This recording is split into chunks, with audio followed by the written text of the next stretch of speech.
Sports Complex on West O Street. Online at doubleeagle.golf. Tune in to 93.7 The Ticket all week for coverage of Nebraska football's appearance in the 2025 Las Vegas Bowl. Coverage of Nebraska football's bowl game is sponsored by Advanced Medical Imaging, Ben Bleicher with Professional Realty Group of Berkshire Hathaway Home Services, MWR Building and Fence, and Amigos Kings Classic on 93.7 The Ticket and theticketfm.com. This is Lincoln's home for sports talk on the FM dial. Also online at theticketfm.com. On the internet, KNTK FM Firth, 93.7 The Ticket. Things that impair you come in many different shapes and sizes. Some are the shape of beer and liquor bottles. Others look like cigarettes but aren't cigarettes at all. These are the things we know impair us, the things our parents warned us about. What we're not always aware of is our new prescription or the over-the-counter medicine we picked up just for allergies or a bad cold. See, it doesn't just matter how much of a substance you take. If you are impaired, driving is deceptively dangerous. Don't drive impaired. Paid for by the NDOT Highway Safety Office. Winter is just around the corner. Is your vehicle ready? Don't get left out in the cold. At A1 Automotive, we prep your car for whatever winter throws your way here in Nebraska. For battery checks, brake inspections, tires, heaters, whatever your car needs to keep you and your family safe on the road, we've got you covered. A1 Automotive, always honest answers. It's that time of year when one episode turns into just one more season, when dessert turns into dinner, and time doesn't exist until the clock strikes midnight. Wait, what time is it? It's time to finish strong. At Planet Fitness, we're not waiting for the new year to give it everything we've got. Enjoy 24-hour access at most clubs when you join for $1 down, $15 a month, cancel anytime, and pay nothing until January 17th. Deal ends December 31st. Planet Fitness. We're all strong on this planet. See club for details. It's basketball season, and Salt Mine City is your pregame and postgame headquarters in the Haymarket for craft beers and great food. Get ready for the game with their big, fatty 7-ounce hamburger or try a Reuben sandwich served on Blackstone rye bread. And don't forget their beef or chicken nachos with guacamole, sour cream, jalapenos, and more. Wash it down with one of their 12 beers on tap, including the popular Single Axle Light American Lager. Salt Mine City, your basketball headquarters, now open at 2 p.m. Monday through Thursday and 11 a.m. Friday through Sunday at 8th and R. Rashawn Jackson here for Bauer Underground, who has been serving local contractors and utility contractors all across the state since 1997. When you see the black and white trucks, you know the baddest dudes in the business have arrived. Bauer is currently looking for equipment operators, laborers, diesel mechanics, and aerial linemen. Join the brotherhood built on hard work, authentic people, and pedigree of success. Bauer, a family-friendly company who reminds you, go Big Red! Rosie's Sports Bar and Grill, open for lunch and dinner at 1501 Center Park Road, just south of 14th and Highway 2. Coming at you live from the heart of Lincoln, America. This is Old School, sponsored by the Mercado by Certified Piedmontese. Nebraska Football Hall of Famer Jay Foreman and Austin Orman. Old School with Foreman and Orman on 93.7 The Ticket and theticketfm.com.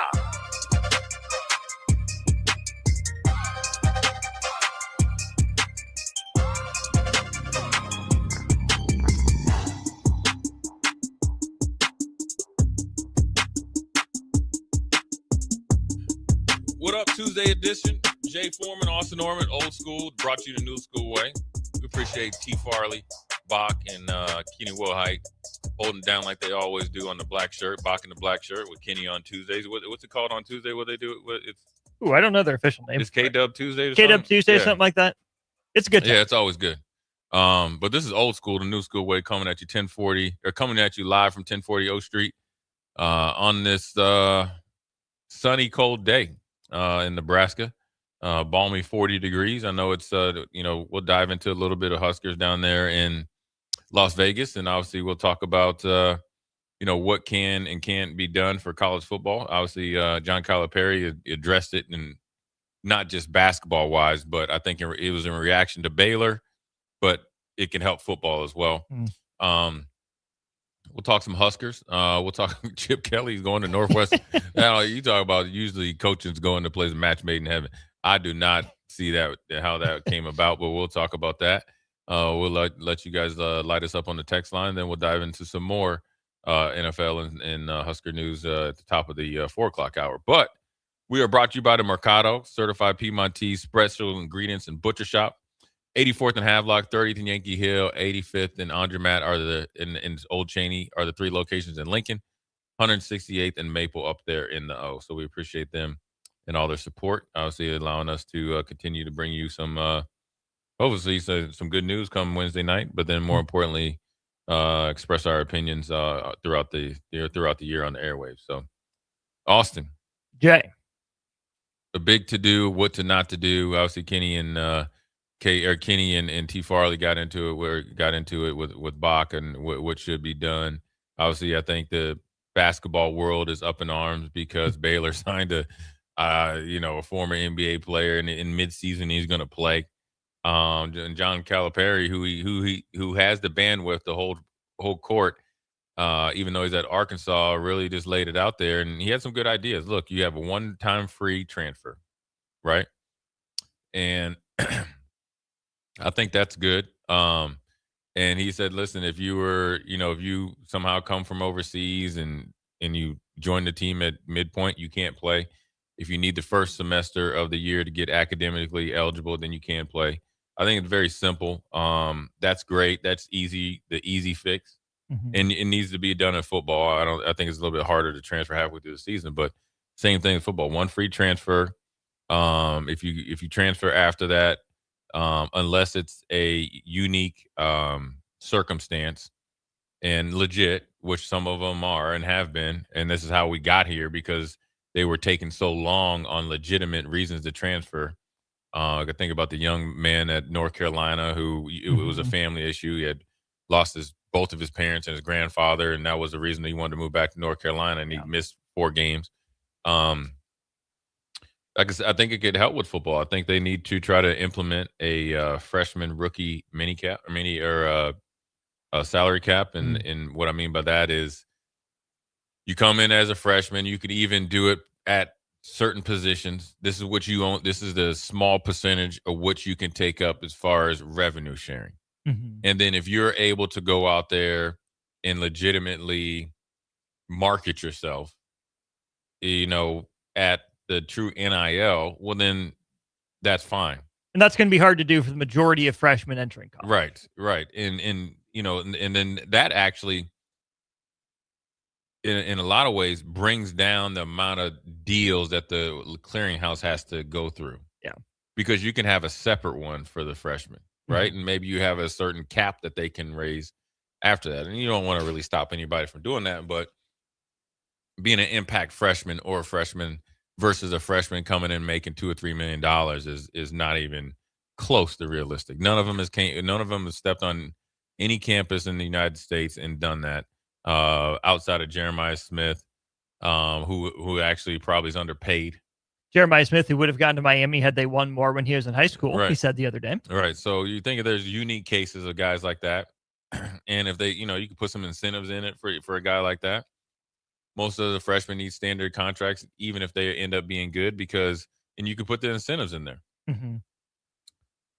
And, if a freshman, and it could be realistic, and you can find a way to really bump them up after that, because if you hit certain benchmarks, you're actually playing really well. I think you run into a problem when you have guys that haven't proven themselves making so much money. I'm not saying they shouldn't get paid. How you're getting paid and who's getting paid probably is the biggest problem. Sure. And it falls, look, if they're dumb enough to give you the money, be smart enough to take it. That's my advice to you. Just on GP? If they're dumb enough to give you more than that, what your value is, you have to be smart enough to take it. And then you have to be prideful enough to go earn it. Yeah. That's that part. Yeah, that's that part. Mm-hmm. And that's where I think things get a little hairy. And so I think what they, if they want to make a change, if they want to try to have this really be a long-term part of college football, you're going to have to, because you'll run into donor fatigue. You'll start selling universities to private equity, and then you'll just be I don't know, like a mercenary league. It won't even be college football anymore. Actually, I think more eyes will go down to like the FCS and what they do, and because that'd be true football. Mm-hmm. And so you could lose your place at the table or your piece of the pie in a short time if you don't handle your business as far as how the business is done. Yeah, who's getting paid, when they're getting paid, how they're getting paid. I think those are all pretty key issues. And you mentioned at the start there, a lot of this is stemming from the James Najee deal with Baylor, right? Scott Drew is unapologetic. He shouldn't apologize, right? Make your team better, go do it. But Matt Norlander, CBS Sports, asked Dan Hurley for a quote, and it was a pretty good one. And this is one of those. You know who to ask then, right? This is one of those. You know exactly who to ask. The heartbreaking, the worst person just made a great point. That meme. That's kind of what this is for me and Dan Hurley. I'm just going to skip to kind of the middle of it because this is where I think that the crux of the issue can be, Jay. Dan Hurley says this, but I would say my biggest thing is who's looking out for the shield, the college basketball shield. Who's protecting college basketball, one of the most special things we have in sports, college basketball March Madness, the second biggest annual sporting event every year. We need a commissioner. We need rules. We need guidelines. Now, obviously, that's Dan Hurley talking about college basketball, but to your point, it can apply to college football as well. Who's looking out for the shield, the brand, the game? We talk about it in the NFL all the time. Yeah. 32 owners, one commissioner. Pretty much before anything else, you got to worry about how it reflects on the shield. Is this going to smudge it? Is this going to dent it? Is this going to ding it? Is this going to scratch it? Is there going to be mud on the shield? If that's the case, the NFL's really not going to let it fly. Yeah. You have a lot of room to operate, make some plenty questionable decisions, run your franchise the way that you want until it reflects poorly on the league. Not that the league itself has been squeaky clean, but it tries to present itself that way. There's no shield in college. Mm-mm. There's not. Not even close. There's not even a shield locally. No, not anymore. Yeah. Not even at the conference. The Big Ten would try to put one up, but that hasn't worked. The SEC's tried to put one up, but even they've expanded a little bit, and people would question how squeaky clean that shield is.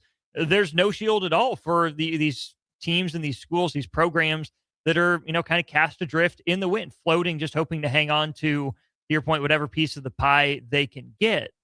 I'm not one for, huge centralized power, but there's a reason that the NFL is thriving. There's a reason the NFL is succeeding. Is because everyone can still get theirs and everyone can still benefit when they're working at least somewhat together in some level of cohesion and unity toward a common goal. Now, getting to that in college football is going to be much trickier because there's not just 32 stakeholders. Yeah. There's 130 some at the FBS level right now on top of FCS. You'd have to nuke the whole system from orbit and try again. I don't think too much money. Want to get there, but exactly. Too much money. And that's the point about the shield. These people, these power brokers, care about what's best for them, their university, their institution, not what's the best for the sport. I'm not saying the NFL always cares about what's best for the sport. Roger Goodell certainly has his own personal interests, as do all 32 owners. But they at least give the illusion of working for a common goal and making the league stronger, or B, have enough opportunities under the NFL umbrella, under the guise of the shield, to pursue their own interests. Yeah. Yeah, it's going to be interesting if they do anything. Yeah.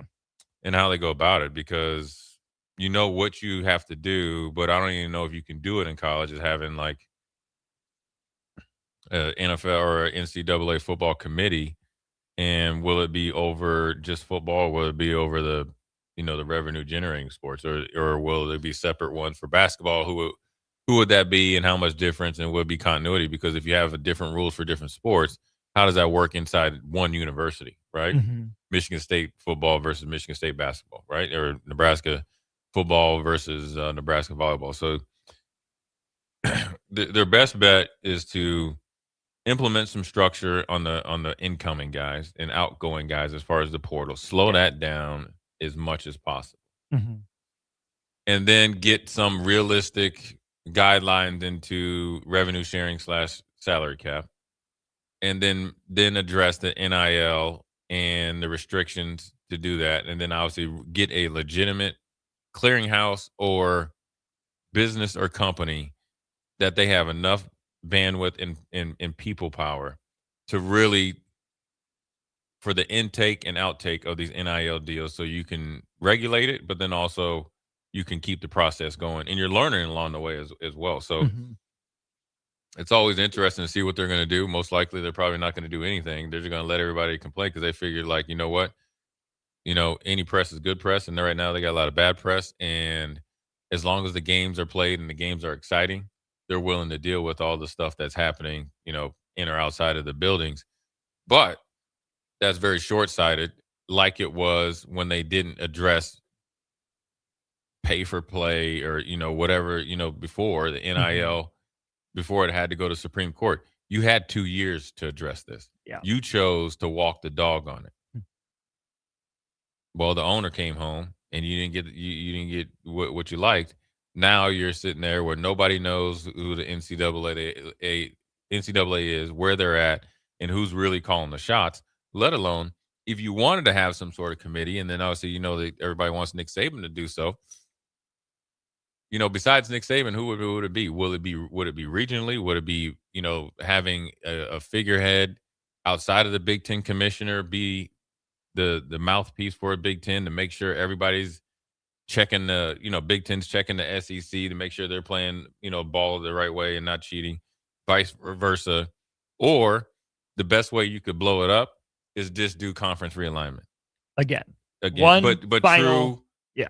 Whether you do it, split the country up in 4 league or 4 divisions and cut it down to the most competitive teams, both financially, obviously on the field and wins and losses and brand power, and have your top 40 teams or 45 teams. You could even do 56 teams, I'm sure. And then you let them go at it right there. And then you change the playoff system. You change the bowl system. You start to incorporate some group of 5 and FCS schools into their own playoffs, sell that bowl package. Then obviously there's some revenue sharing there, as far as the bowl games, the more money and the more exclusivity, then obviously you can spread the wealth. Yeah. They get all the way down to Division II and Division III. That would take some willpower, brain power, and I like to say want to get something done, because everybody right now is eating off that fat steak. Right. And so they're real comfortable. And so it's going to be interesting to see what they do or don't do, moving forward. I think the want to factor is the key here, because the solutions are there. Not perfect ones by any stretch of the imagination, but you can concoct some that'll work. Again, it'll take starting from scratch, which is going to be incredibly difficult to do. But Jay, for as much lip service is being paid to, college football needs reform, college sports need reform, that this isn't healthy, this can't keep going, you don't necessarily hear that from the power brokers. Or if you do, it's with their own interests in mind. This part is broken because it's not benefiting us right now. I go back to the Shield, right? The Shield is the league. It's the sport in general. It's also the fans. The NFL has found a way to make it a sustainable business model. Is college sports heading that direction? Doesn't feel like it. No, but this is how. But you got to think, if you really want some change, all right, people got to stop going to the games, like the big games. Stop donating. That will get their attention. Yeah. Right now, it's lip service. Thank you for the check. So really, what? Okay, let's say this. Say you were cutting lawns and you were doing half the lawn, but you were getting full pay and a tip. Don't worry, I'll come back for that next piece. I just ran out of gas. And they kept buying you a new lawnmower, so you didn't have to do any maintenance. Right. And giving you gas, but you only cutting half the grass. What's the incentive to make the grass? Like we talked about one time, like in Major League Baseball stadiums, the groundskeepers take a pride in having the lines cross one way and then the other. Is part of, like, when they turn on the TV, it pops, right? Heck, Austin Orman's out this week. I'll just let the weeds grow. He'll be all right. I'll still get paid. Right. Matter of fact, I'm demanding to get paid. And if you don't pay me, don't worry about it. I'm going to cut your neighbor's yard, and he's going to give me even more money. If you could get that, under control, then you'll get some realistic conversations. You will get actually better play on the field, because that will be a trickle down effect from the pressure that would be on the administration, coaching staff, and then obviously down to the players, and it's good pressure. And then you actually would be more like a business model. You don't perform, bye. See ya. Now, not cut from your scholarship. Mhm. Yeah, you're just over here doing what we're doing, watching. And, if you're not dedicated and all that, but I don't know what's going to happen. I'm not mad at Coach Drew. Like my old high school teammate was he just recently stepped down. He's got it's a pretty tough health battle he's going to take on. So I talked to him about it. I was checking up on him and was talking to him about it. And their team meeting, it kind of went like, "Hey, look, this is an opportunity. This is the NCAA's fault. We'd be dumb not to do it." Same thing. If somebody's going to pay somebody a 17-year-old kid $2 or $3 million, and I'm his agent or his friend, I was like, "Did you sign the contract yet? Don't come talking to me tomorrow. You signed the contract right now." Same thing. If you can get old buddy back from wherever he came from, and then he can play 7 feet tall with that type of experience, right? Fred, why you ain't go get him? Right? You know what I mean? I mean, he was actually asked about that on a CBS Sports Day, and he said, "Well, Fred, yeah, what did he say about the rules?" He was, I don't know if he was asked about it or the host talked about it, but the rationale against it was, well, your team's built on chemistry, and it's hard to find in college sports, and adding a guy like that from there midseason would probably be tough. It's different when you add like Isaac Copeland at midseason or Derek Walker back. At least they'd been around the team for a while. We used to have that midseason transfer rule, right, in basketball, where you got to wait till after Christmas and then you can play. That's kind of what Baylor's doing here, except this guy's off the street, hasn't been with the team or anything like that. And back to that Hurley quote I read before, the first portion of that, he says, "I was not aware of the loopholes in it. My biggest thing I would say is listen, player empowerment's great. Players have to do what they can to make sure they're doing what's in their best interest. The coaches are obviously always going to do what's in their best interest if they can grab a player from somewhere. It's gone on forever." It's what you do. You make your team better until you get punished for it. And right now, I mean, Charlie Baker said, the NCAA president put out a statement, we're not going to allow this. If you've signed a professional, contract or an NBA contract specifically, we're not going to grant you your eligibility. So that's great. You're going to still play? Well, that's great to say. But Jay, what leg does the NCAA have to stand on right now? The Supreme Court took him to task. 9-0. Yeah. You're unconstitutional. You're monopolizing. You're antitrust litigation like crazy. The NCAA is tired of going to court, so it's great for Charlie Baker to say this, but are they actually going to have the cojones to say, "No, sorry, you were drafted and you played professionally overseas. We can't let you play"? Yeah. Good luck with that, with the way things have been going recently. Yeah, you already set the precedent, and he can just delay the outcome of it.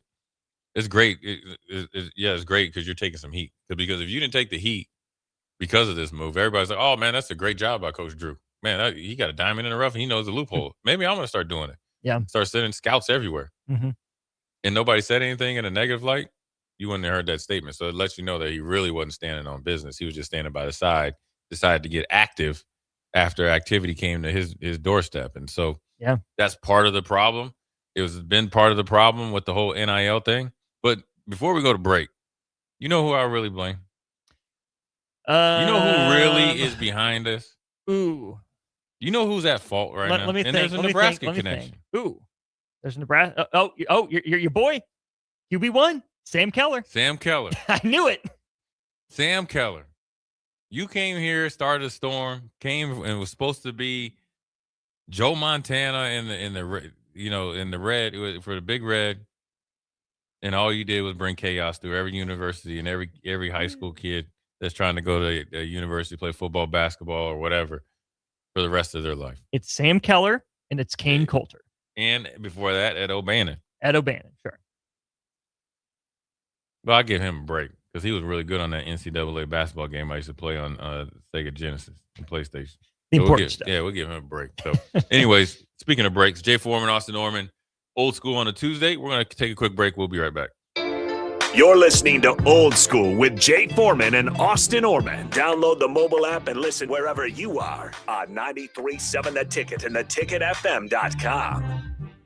Golfing in 72 degrees and perfect conditions in Nebraska doesn't seem possible in December, but it is.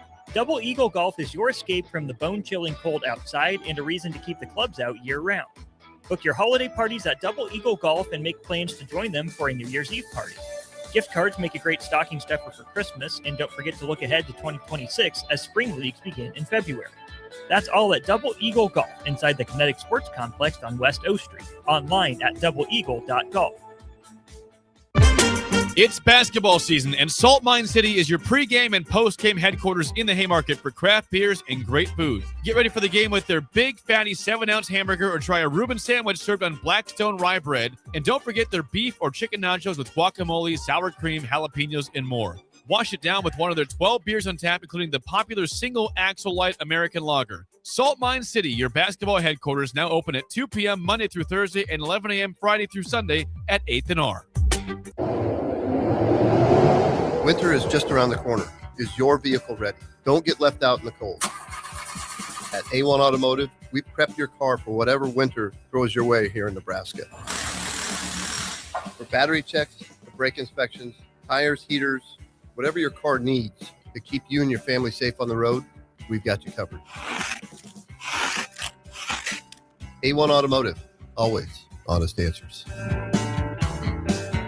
Hi, Sean Callahan here of HuskerOnline.com, inviting you to join us here on 93.7 The Ticket every Saturday morning now in our new time. We're on from 8 to 9 with the weekly Husker Online radio show. We'll give you the latest in recruiting. We'll talk about what's going on with both football, basketball, and we'll probably share a few stories from the inside. It's every Saturday morning right here on 93.7 The Ticket. It's the Husker Online radio show from 8 to 9 a.m. Prashawn Jackson here for Bauer Underground, who has been serving local contractors and utility contractors all across the state since 1997.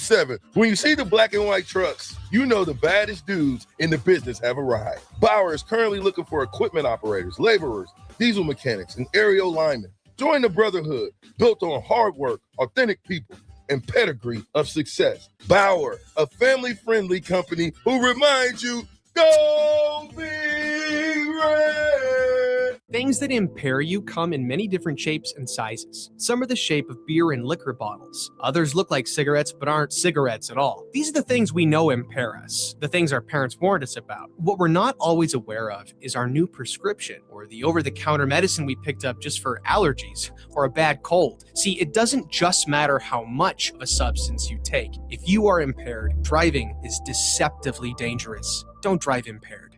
Paid for by the NDOT Highway Safety Office. Hey Husker Nation, this is Todd Euler, two-time national champion, here to talk to you about Window World Lincoln. At Window World, we specialize in replacement windows, doors, siding, and roofing. Whether you're looking to enhance the beauty of your home or increase its energy efficiency, we've got you covered. And here's the best part. We offer the best for less. Our team is dedicated to providing top quality products and exceptional service at affordable prices. We want to earn your business and make your home improvement dreams a reality. So why wait? Contact Window World Lincoln today at 464-7313 or visit our website at windowworldlincoln.com. Window World Lincoln, where quality meets affordability.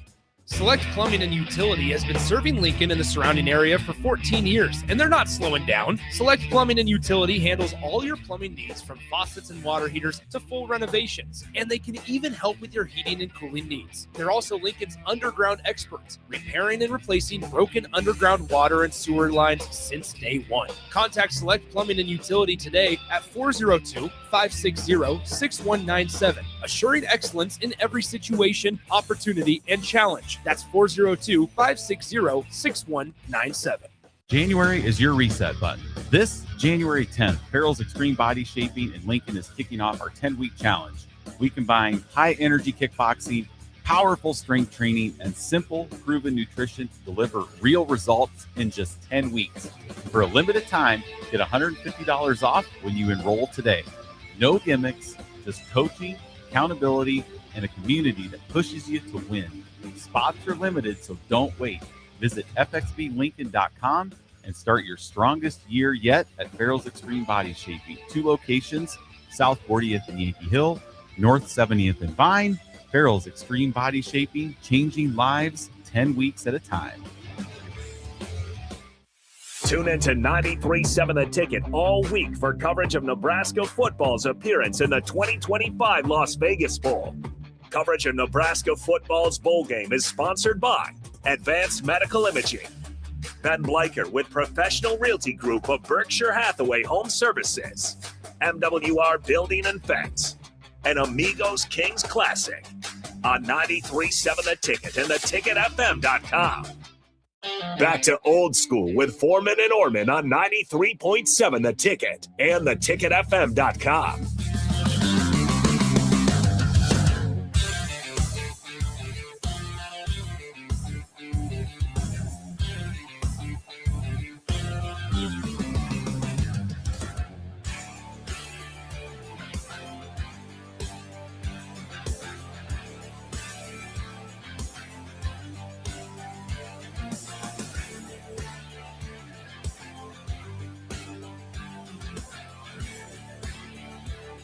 Back second segment. Jake Foreman, Austin Orman on this Tuesday.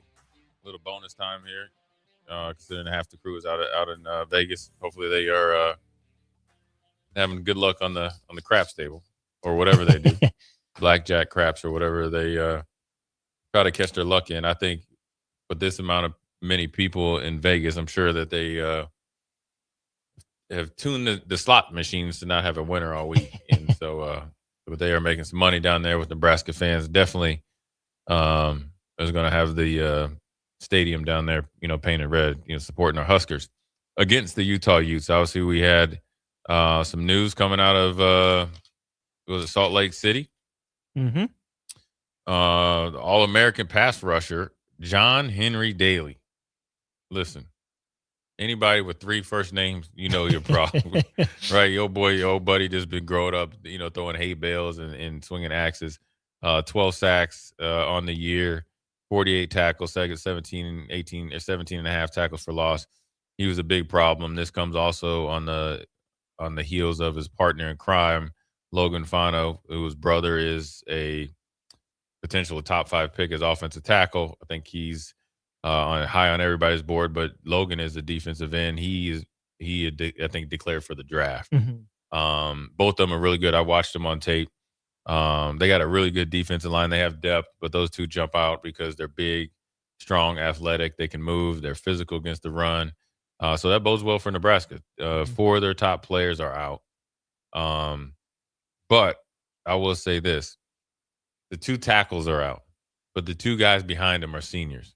So it's a very, old group, and there's continuity there. They've been running the same system forever. You have a X factor at quarterbacks. You have Dan Pierre, and I think they're First Ficklin. Yeah, Ficklin is the freshman, who's probably one of the fastest guys on the team. Sneaky fast? Yeah, he's kind of like old Colin Kaepernick back at University of Nevada fast, and they got 2 capable running backs and obviously more than capable receivers. So Nebraska still has their work cut out for them, even though some of their bell cow players are not going to, have chosen not to play. I mean, Utah is a program that's built themselves by developing players, and when you develop players to play at the level at the 4 that I mentioned, then you have some depth there. So so you would expect with he was at Brandon Scully's first go round as a head coach, they will be ready to go and definitely prepared for the challenge that Nebraska presents. And it's up to Nebraska to present a challenge that they can't withstand. And that's where you want to see the growth in the last month in Nebraska. Physicality and mentality is going to be huge. It could be mentality and physicality, because I think it's probably more mental that leads to more physical. And more importantly, it's spiritual, because if you believe in it, you become more spiritual about it, then you last all game long. Yeah. Because, the last 2 weeks didn't end well. It's a chance to beat a top 15 team. You beat a top 15 team. The offseason is different. Recruiting's different. The vibe's different. But more importantly, once you finally get over beating a ranked opponent in the top 15 team, obviously with Matt Rule and everybody else, they don't go back and say, like 2 years from now, oh, you've only beat top 15 teams, and one of them lost 4 players to the pros. They don't say that. So they just say, look, you wins and losses. Just like when Nebraska was getting beat up early in our tenure here in the Big Ten, they were like, we beat Nebraska. That gave a lot of coaches bonus money at the end of the year and provided job security for a lot of assistants as well. So Nebraska got to take it upon themselves to try to find an advantage to their disadvantage and then continue to grow that. If you don't, then you're going to be in for a dogfight, and already are, because no matter what happens, they still the line keeps getting bigger. Yeah. Because what is it at now? It's still 13.5? Yeah. Yeah. In a bowl game, that means that they either think it's going to be a straight blowout or it's going to be a shootout. Yeah. Nebraska probably needs to make this look somewhat like the Holiday Bowl against USC. Yeah. You know, you got to make this into – yeah, but you can't, though. If you want to get into a dogfight? Well, that's 45-42. I'm saying if Utah's going to score, it's got to come on big runs, right? They want to beat you up. They want to maul you. And yes, it's obviously demoralizing giving up long touchdown runs. Shoot, look at the Rams last night, what Bijan Robinson did. Yeah. We'll have to have a conversation about that at some point. But if you're Nebraska and you're probably physically outmatched up front, even with the 2 tackles out, you can want to compete all you want. But if you're going to give up rushing touchdowns, I'd rather give them up from 50 than 5, because then it lets your offense put your foot on the gas, right? If Utah's going to score fast, you got to score fast. You got to keep up. I think that's probably where Dana Holgorsen is at his best, where a free-flowing Nebraska offense could be at its best. And if you can just, take one big punch as opposed to, 10 little punches, shake it off real quick. Yeah. I don't know. Obviously, you don't want to give up points. Yeah, you want to compete, but you see what I'm saying? Being realistic in how you want to approach the game. I mean, these bowl games depend on. I mean, look at North Texas, San Diego State. Sometimes, as hard as you practice and hopefully you want to play, your just knife isn't sharpened enough to, handle your, play up to your previous capabilities or standards. So it'll be interesting to see the adjustments, right? You got a brand new staff, right? Everybody's new. Everybody on offense is new. Everybody in defense, and obviously special teams is obviously a byproduct of the first 2. And like I said yesterday, it's because you have new coaches on both sides of the ball. It changes the dynamics of the holdover coaches. Yeah. It doesn't change the responsibilities, but it changes the dynamics. Or it changes the communication. It changes the expectation. You might have a coach to feel he has to do more because you're just new, right? You have to learn how to take whatever you call and marry it to what Coach Wade wants to run or what he thinks is going to be effective against Utah, and vice versa on defense. And so, there's a lot of moving parts, but the only 2 knowns is Nebraska and Utah is going to show up, and it's going to be a battle of wills, but it's going to be interesting to see what this new what this month was like for Nebraska. TJ Lateef, it's a opportunity of a lifetime. I don't think it's a make or break, but it's a great opportunity for him. Ton of potential. Just last year, alone, he was just coming in as a true freshman, wet behind the ears, and just throwing the ball around, just trying to get used to being around the guys. Now he's, potentially going to lead them to another bowl game, back-to-back years as well, against a tough veteran-led defense. And this is what happens when you lose Logan Fano, who was a 6'5", 265, 60-pound junior, but you got Alex Coward, who's a 6'3", 250 sophomore, and then you got Akili Viamahi, 6'4", 302 in the middle, right? Graduate transfer. John Lelea, 6'5", 285, and Cash Dillon, redshirt freshman, 6'5", 252. That's where you're going to have to make your hay against Utah. Is that you got to win that line of scrimmage with their 4 down. We got to win that one. It can't be a stalemate. We got to win it. Yeah. Because where they're really pretty decent is on the second level. Jonathan Hall, 6'1", 230. Landon Barton, 6'5", 240. So that's where your thumper comes from, but he can pick them up and put them down. And all the defensive backs, all 5 of them, including the nickel, are juniors or above. So that lets you know that they've all played together, got continuity, and they know the system. So they know what Coach Scully expects defensively. So that lets me know you won't trick them. Yeah. Now you got to beat them. And, that how you do that is obviously I think you can make – I think Utah's averaging 6.1 yards per carry. Woo! I have it right here, 6.1 yards per carry. Opponents are averaging 5. So gettable. Yes. Gettable. But Emmett Johnson's not playing. So how do you juggle having 3 or 4 running backs get enough carries so you can evaluate them? on the job competition, but then also try to win the game at probably your most important position right now in your offense. Yeah. Skill position. Oh, yeah. Yeah. Arguably most important. I mean, offensive line, you at least know the names. Running back, too, we've talked about them. But we've seen enough of those offensive linemen in action because of the injuries throughout the course of the year. Wide receivers pretty settled. Tight end is settled for this game. And seems like TJ Latif's going to get the start tomorrow. So that leaves running back really as the question on the offensive side, Jay. And I think the age-old answer to how do you get enough carries is you stop Utah. You keep the ball in your hands. You want to get 2 more possessions. That'd be ideal. Ideally. Right? Whether it's a turnover sounds great, whether it's smart, end of half management, right? Win the toss, defer, double dip to end the first half and start the second half and not give Utah the ball there in those middle 8 or middle 12, like you like to refer to. That's the way to do it. Let's say that Nebraska would have averaged 5 yards per carry against Utah with Emmett Johnson. Mm-hmm. There's no reason Nebraska can't still be at 4.5. I think we've seen enough from Isaiah Mosey and Mekhi Nelson to say there's something in both those guys. They've both had their moments, but neither one of them has had, more than 3 carries in a game this year, I think. It's kind of crazy how little limited Nebraska, flashes. More touches, but this is where, sure, they're young, they're inexperienced, but it might be a good opponent for them to ease in, not ease in, that's the wrong way to do it, but break them in a little bit against a defense that gives you something in the run game. So sure, maybe they won't, max out at the top of the run, or maybe they'll miss a cut here or a read there.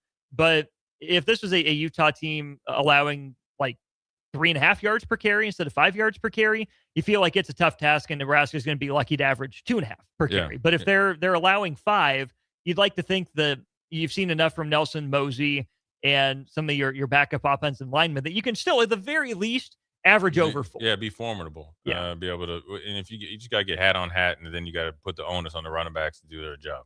Mm-hmm. You don't have to force it. Obviously you guys aren't going to have the same experience that Emmett's had, and so you just got to take what you can get, and if you get a chance to make a big play, that's when you really got to show your stuff and really separate yourself as far as in that competition. And you mentioned more possessions, and real quick, when you look at the running attack, right, what they have, and obviously. Mm-hmm. Led by Parker, and then you got Dampier, and then you got Ficklin. So that's where it's at. Is that triangle of trust right there? 1,000 yards, pretty much 750 and 527. Both of the last 2 runners with 752 yards and 527 yards are your 2 quarterbacks. So you're getting quarterback run and different types of quarterback runs between Dampier and Ficklin. Mm-hmm. But here's where it's the most important. You always look at the passing game. Okay, you got Ryan Davis and Dalen Bentley, and then J.J. Buchanan. So Dalen Bentley is their 6'4", 260-pound tight end. Woo. He's their second leading receiver with 42 catches, 514 yards, 5 TDs, and 12 yards a carry, or 12 yards to catch, averaging 42 yards a game. Okay, that's the key to their offense. Why? Because if you want to impose your will and think that you can lay in the weeds long enough to really gain the advantage against Nebraska late by your offensive line play. Mm-hmm. Some inexperienced guys as well starting together continuity-wise for Utah. Then you have to have that outlet or that X factor at the second level. Mm-hmm. Potentially Javen Rice might be out. So you got Shavers, Watson Trent, Bauer. Merritt, or is he done? I don't know about him, but I know those 3. Okay. Because that's who played against Iowa. Mm-hmm. So that's where you feel like you got 6'4", 260 pounds. Can we continue to make the chains move? Then that puts more pressure on Nebraska. Mm-hmm. Then we're doing to Nebraska what they want to do to us. I think Utah would be okay with less possessions if they're running at the clip that they're running at. Oh yeah, that means the game will be over at 4:30. Right. So it's going to be interesting, man. I mean, look, we're right here. Well, heck, the game had been going on for an hour, so you're probably just in the middle of the second quarter tomorrow. 3:40, hour 20, approaching halftime probably rapidly. Mm-hmm. The hay's in the barn, man. And it'd be interesting to see because I think today was the last day of media availability, right? Yeah. Do we have any quotes? Not recorded, but Matt Rule did speak. Yeah, so I think let's take a break and come back and read a couple of those. And then at the top of the hour, we'll continue to address those, and we'll talk a little bit of NFL action because I think the Bijan Robinson thing was really, really good for Atlanta. The bad thing was that they didn't give him the ball the last 3 downs of the game. But they won, Jay. They won. But you didn't win without him busting off 93 yards in the NFL untouched. Yeah. And he's been your most consistent and best offensive weapon all year long. Mm-hmm. But quick break. We'll read some quotes, give some thoughts. You guys give us your thoughts as well. Jay Foreman, Austin Norman on a Tuesday. We'll be right back. Watch Old School live on Facebook, YouTube, or Twitch. Old School with Foreman and Orman on 93.7 The Ticket and theticketfm.com. It's that time of year when one episode turns into just one more season, when dessert turns into dinner, and time doesn't exist until the clock strikes midnight. Wait, what time is it? It's time to finish strong. At Planet Fitness, we're not waiting for the new year to give it everything we've got. Enjoy 24-hour access at most clubs when you join for $1 down, $15 a month, cancel anytime, and pay nothing until January 17th. Deal ends December 31st. Planet Fitness. We're all strong on this planet. See club for details. Tune in to 93.7 The Ticket all week for coverage of Nebraska football's appearance in the 2025 Las Vegas Bowl. Coverage of Nebraska football's bowl game is sponsored by Advanced Medical Imaging, Ben Bleicher with Professional Realty Group of Berkshire Hathaway Home Services, MWR Building and Fence, and Amigos Kings Classic on 93.7 The Ticket and theticketfm.com. Are you ready for a new opportunity? Check out Sandhills Global. Join a dynamic team where your skills are valued and your career can soar. We offer full-time positions with a 4.5-day work week, competitive pay, excellent benefits, and a positive work environment. From IT and marketing to sales and finance, we're looking for talented individuals just like you. Apply today at sandhills.jobs and take the first step towards an exciting future. That's sandhills.jobs. Don't wait, apply now. Rashawn Jackson here for Bauer Underground, who has been serving local contractors and utility contractors all across the state since 1997. When you see the black and white trucks, you know the baddest dudes in the business have arrived. Bauer is currently looking for equipment operators, laborers, diesel mechanics, and aerial linemen. Join the brotherhood built on hard work, authentic people, and pedigree of success. Bauer, a family-friendly company who reminds you, go Big Red!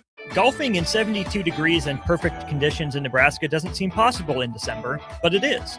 Double Eagle Golf is your escape from the bone-chilling cold outside and a reason to keep the clubs out year-round. Book your holiday parties at Double Eagle Golf and make plans to join them for a New Year's Eve party. Gift cards make a great stocking stuffer for Christmas, and don't forget to look ahead to 2026 as spring leagues begin in February. That's all at Double Eagle Golf inside the Kinetic Sports Complex on West O Street. Online at doubleeagle.golf. Hey Husker Nation, this is Todd Euler, 2-time national champion, here to talk to you about Window World Lincoln. At Window World, we specialize in replacement windows, doors, siding, and roofing. Whether you're looking to enhance the beauty of your home or increase its energy efficiency, we've got you covered. And here's the best part. We offer the best for less. Our team is dedicated to providing top quality products and exceptional service at affordable prices. We want to earn your business and make your home improvement dreams a reality. So why wait? Contact Window World Lincoln today at 464-7313 or visit our website at windowworldlincoln.com. Window World Lincoln, where quality meets affordability. 93.7 The Ticket is proud to provide listeners with daily opportunities to win contests and prizes on our airwaves, and would like to take this opportunity to remind you of a couple rules. All participants must be 21 or older and must wait 30 days after winning a prize to participate in another contest. Once you win, you have 30 days to pick up your prize at the KNTK Studios, 1040 O Street in Lincoln, or your prize will be forfeited. Thank you for participating in our contests, and thank you for listening to 93.7 The Ticket. Select Plumbing and Utility has been serving Lincoln and the surrounding area for 14 years, and they're not slowing down. Select Plumbing and Utility handles all your plumbing needs, from faucets and water heaters to full renovations, and they can even help with your heating and cooling needs. They're also Lincoln's underground experts, repairing and replacing broken underground water and sewer lines since day one. Contact Select Plumbing and Utility today at 402-560-6197, assuring excellence in every situation, opportunity, and challenge. That's 402-560-6197. It's basketball season, and Salt Mine City is your pregame and postgame headquarters in the Haymarket for craft beers and great food. Get ready for the game with their big, fatty 7-ounce hamburger or try a Reuben sandwich served on Blackstone rye bread. And don't forget their beef or chicken nachos with guacamole, sour cream, jalapenos, and more. Wash it down with one of their 12 beers on tap, including the popular Single Axle Light American Lager. Salt Mine City, your basketball headquarters, now open at 2 p.m. Monday through Thursday and 11 a.m. Friday through Sunday at 8th and R. Back to old school with Foreman and Orman on 93.7 The Ticket and theticketfm.com.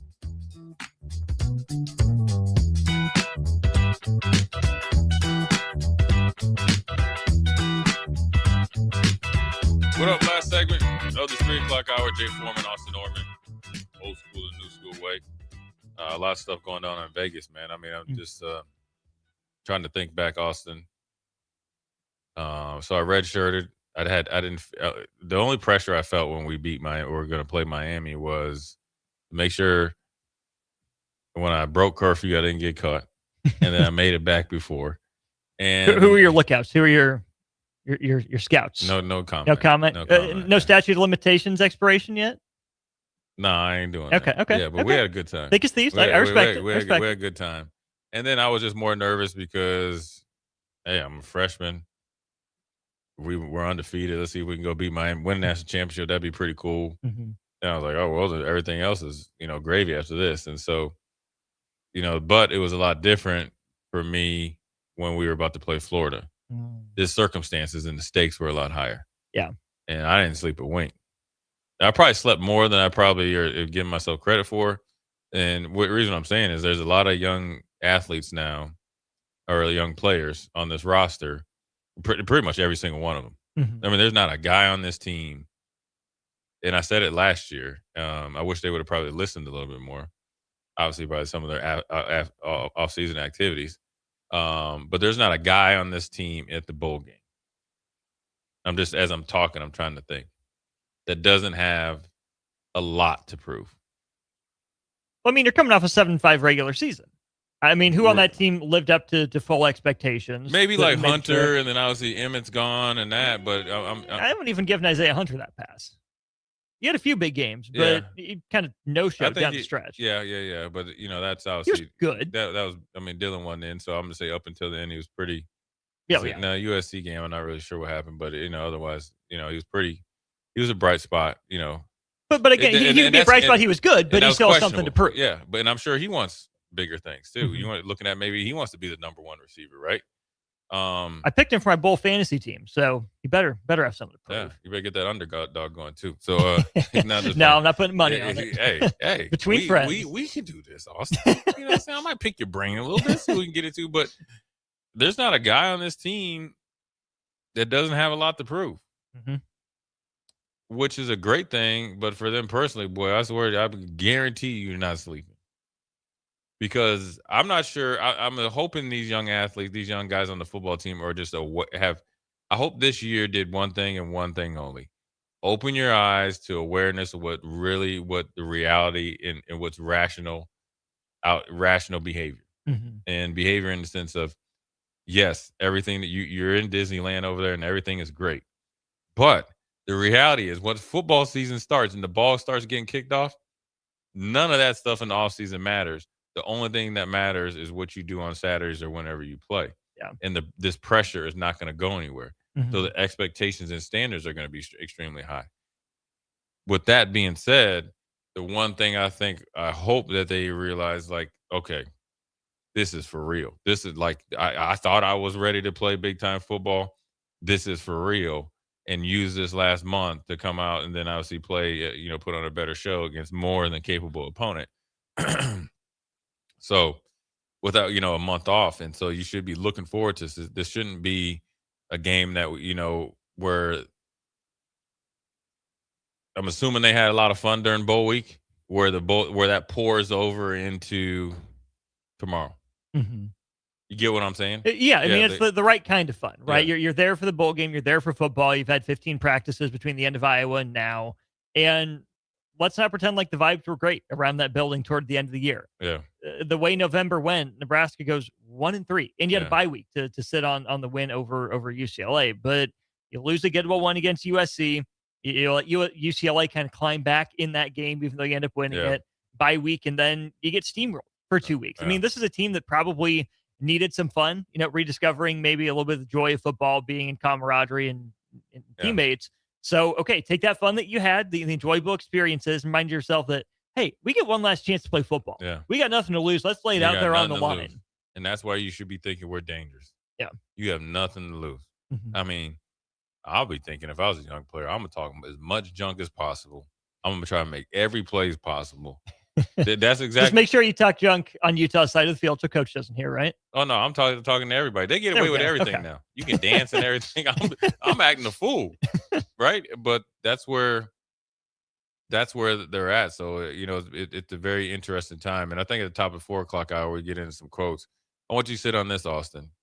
I want to ask you, and you said something that was really interesting. It's like, oh, maybe you need this time to have the fun and get the joy back in football. Do you think here, just in Nebraska, whether it's media kind of like media driven,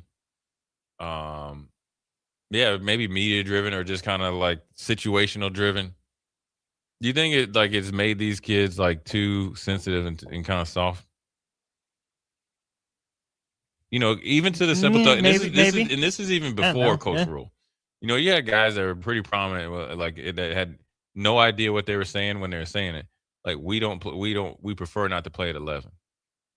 This is way before Coach Rule. Yeah. This is when I first moved back here. Mm-hmm. You're like, we come if you want to. I don't know if we're going to play good at 11. I mean, you remember hearing that, right? Oh yeah.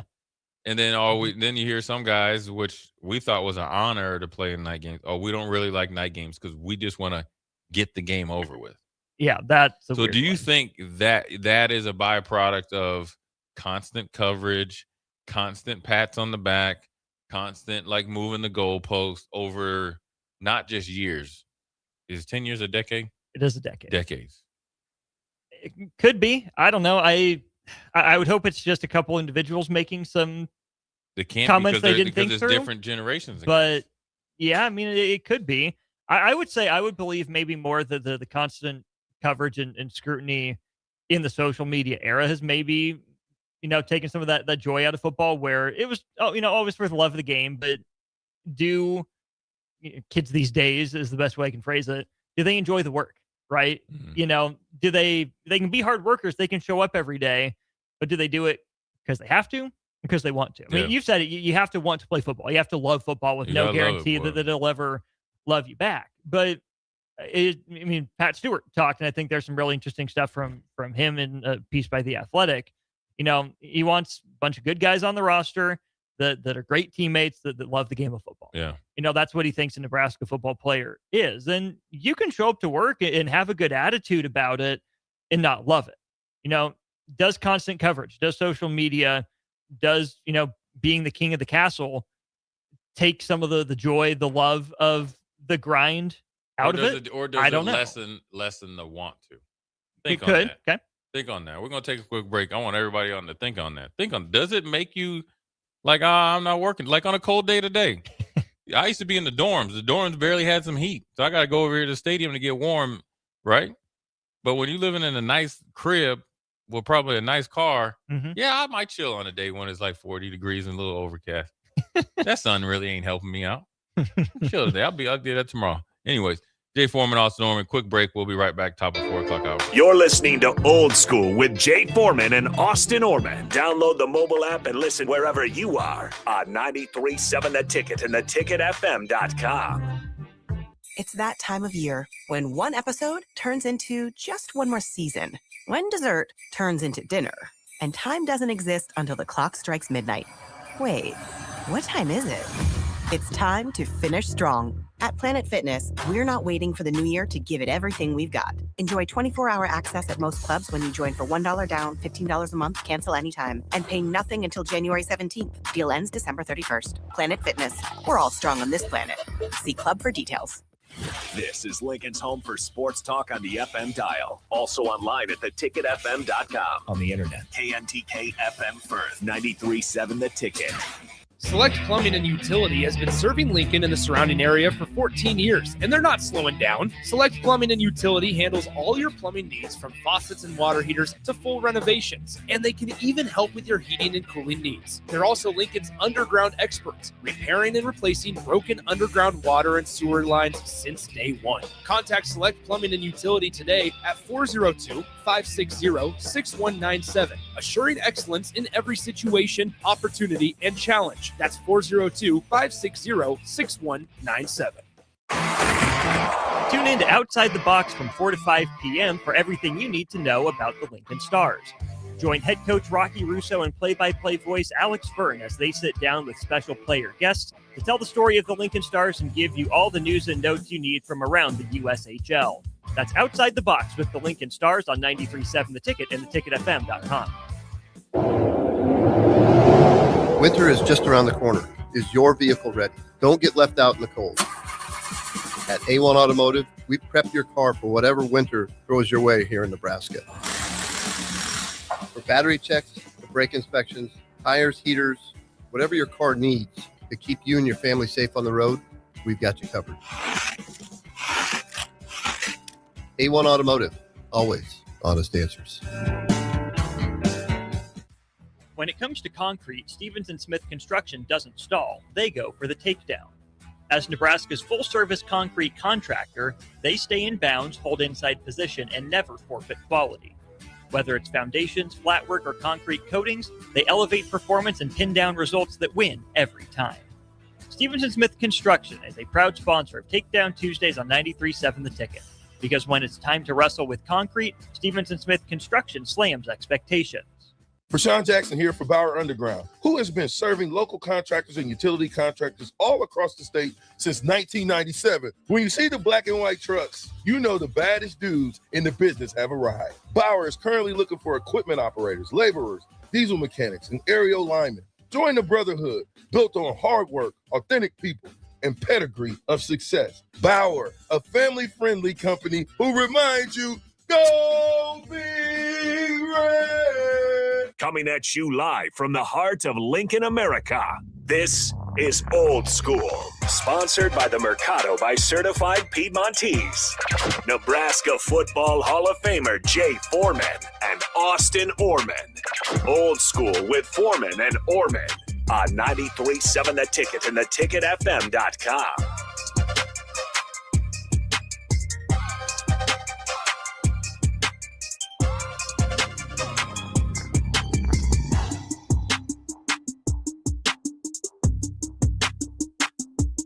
What up, 4 o'clock hour, Jay Foreman, Austin Norman, Old School and New School Way on the Las Vegas Bowl Eve. Here we are. Got some interesting news. Probably as excited as I am for the bowl game, I'm more excited for Friday because the portal is open. And every time you open up X or Twitter, you see that a San Diego State defender is in the portal. They had 3 really good defenders. All of them were the best players in the league. Be interesting to see if they make their way to Nebraska or 1 or 3 or all of them. 1, 2, or 3 or all of them make their way. With that being said, there's some interesting quotes out there. Coach Rule, I think it was real smart. He says, look, we know what we're getting into. Not a lot of people are giving us much of a chance, but that has nothing to do with us. I like that type of singular focus, like whatever their betting odds are or whatever you want to call them, that doesn't take into account to what we do and what we've done. And so if they've done enough and, attack this as a phenomenal opportunity and there's nothing to lose, there's everything to gain. We're the most dangerous team in this bowl season outside of the CFP. It's a tremendous opportunity to essentially just you're fighting for. Here's my analogy. I know that because Coach Rule had another one quote where he was talking about since the Pac-12 teams came in, most of the meetings are out on the West Coast, and he had been to Vegas 4 times in the last calendar year for different reasons. And obviously went to the Bud Crawford fight, but it just kind of popped in my head when you look at this game here, an analogy in the boxing game. And I know Bud just retired, but when you look at it, it's, the CFP is you're fighting for the heavyweight title. This is like a middleweight or whatever. It's like a WBC heavyweight. You're not, there's a different levels to it, right? Yeah. You're like the IBF or something. You're not even you got a belt, but you got a little bit smaller belt. But you bought your belt off the rack at like Walmart. Or here's an example, right? It's like wrestling. So I obviously I was a big wrestling fan. So you have the heavyweight championship, champion, generally Hulk Hogan or somebody like that. Then you had the middleweight, and then you had the intercontinental champion. Mm-hmm. The belt was smaller, a little bit sleeker, still had some gold.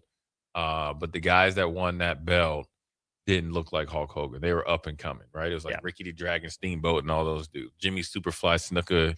There's a couple times they threw my man Junkyard Dog a bone, let him wrestle for one, even though he knew he wasn't going to get it.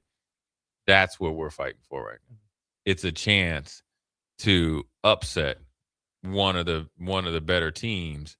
And then when you go into the new calendar year and with the new defensive coordinator, you got the 4-man front, you got all, like, you can really fester up every realistic excuse for the last 2 weeks in one game and for 3 hours. Mm-hmm.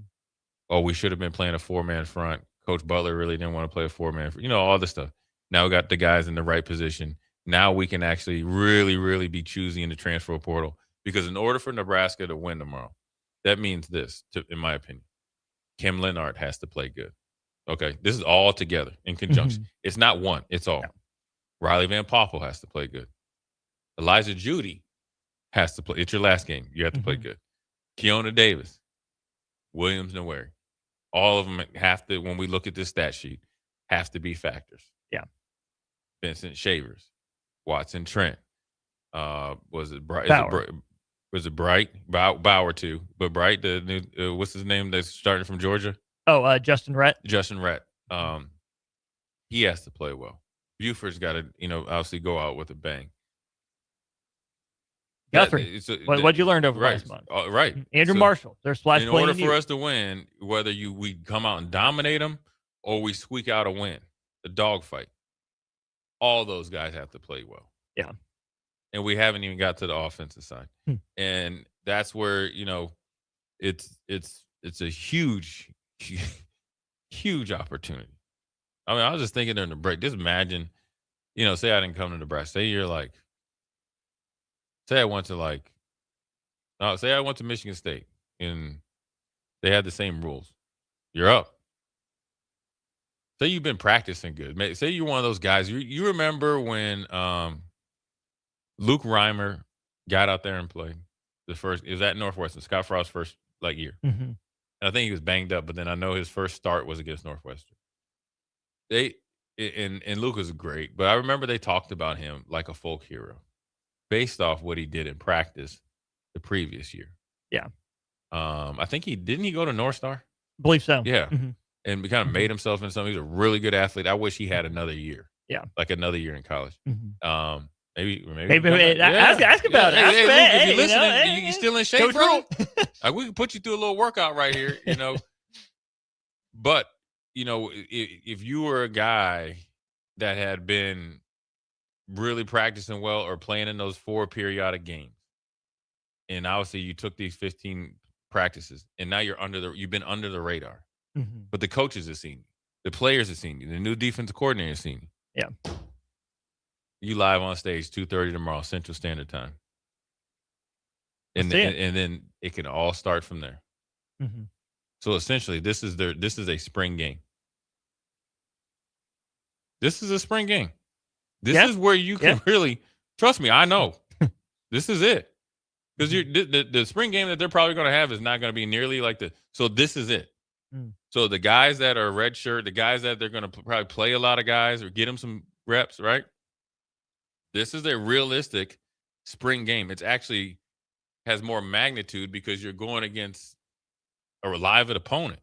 Mm-hmm. So now they get to evaluate you. Okay, how did you prepare the last? Can I trust you to, prepare and practice like a champion for 2 weeks?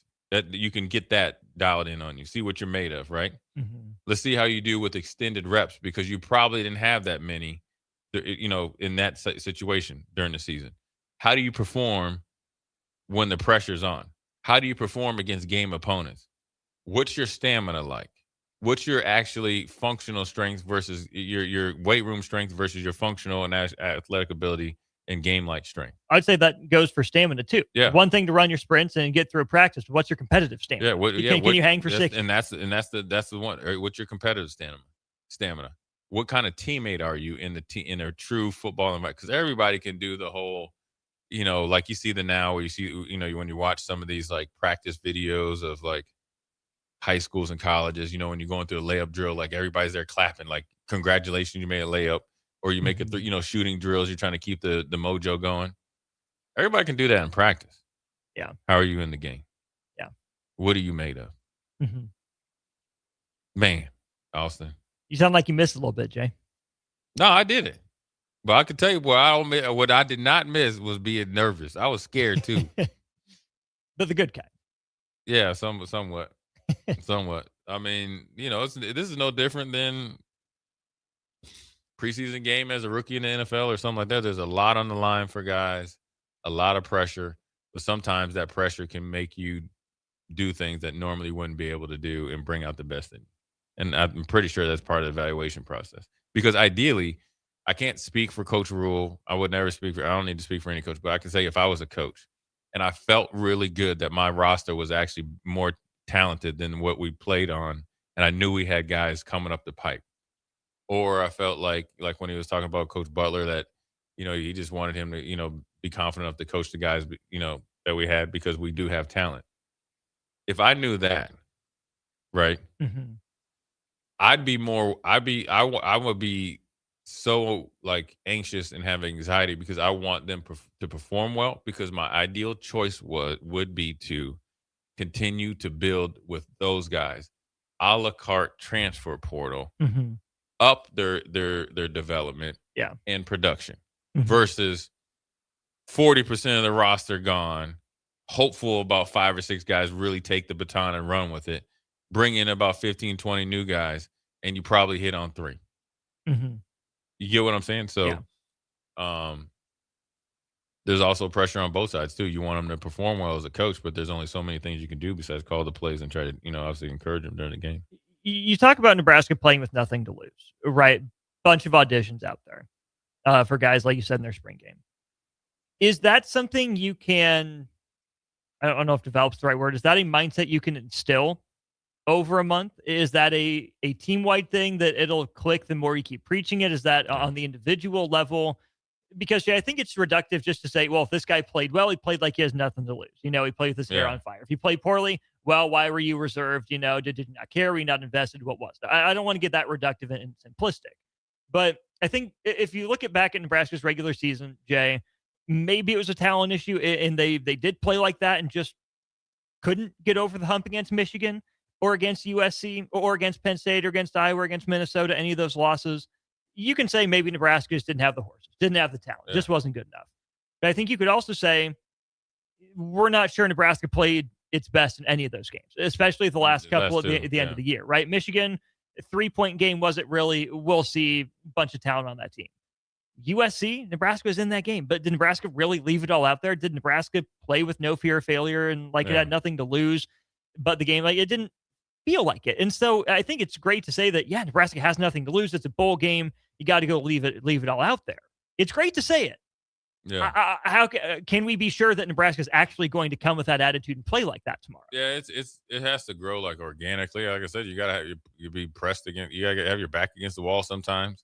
Sometimes you gotta have people encourage it out of you. Sometimes you gotta get it beat out of you. Kind of like you just get tired of getting your butt kicked at practice, or you get tired of being disrespected, and then that switch goes on internally. So there's different ways it comes about, but not I'm probably going to walk back that you have nothing to lose. Now, during the game, you have nothing to lose because there isn't. Yeah. They're a 13.5-point favorite. They were 14 or almost 15 points prior, and they probably only took a point or two off with 4 guys. 2 of them supposed to be first round.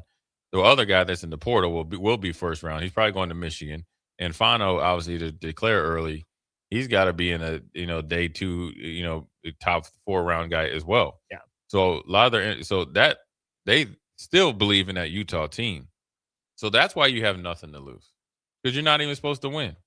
Right. Everyone's telling you. You're not even supposed to win. You're just there for Utah to, send off Whittingham, that he could have a nice little, Coke and a smile when he's up there in Ann Arbor, watching his old team and Scully getting his first victory. And it's like, man, I'm holding the fort down until you tip the cap as he's riding off back to Salt Lake City.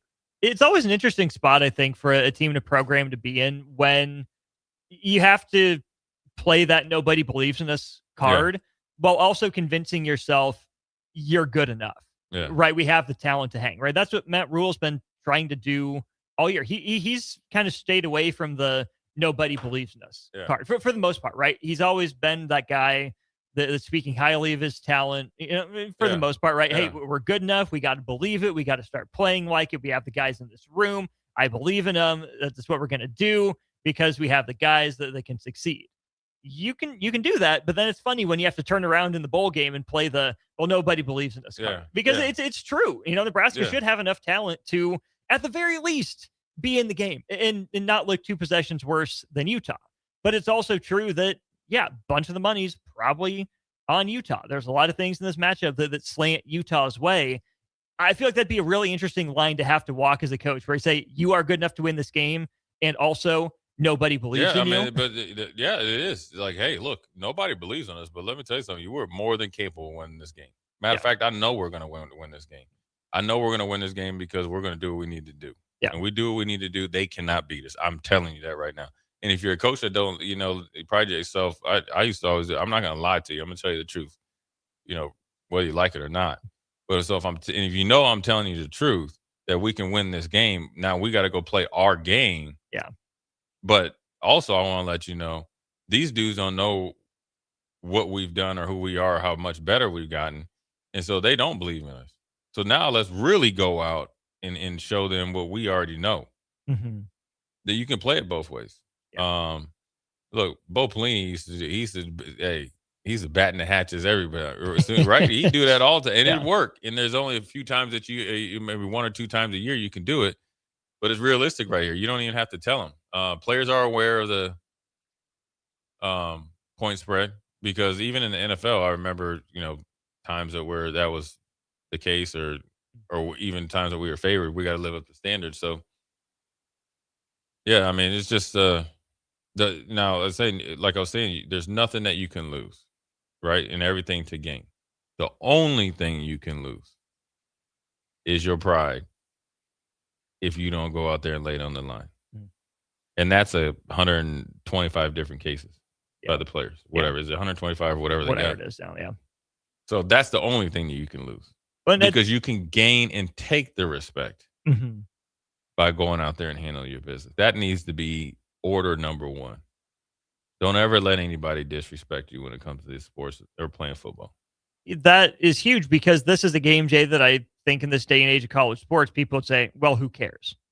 It's not a playoff game. It's, you just went 7-5. You kind of fizzled at the end of the regular season. Does Utah really want to be there? They lost their coach, and it's disappointing for them.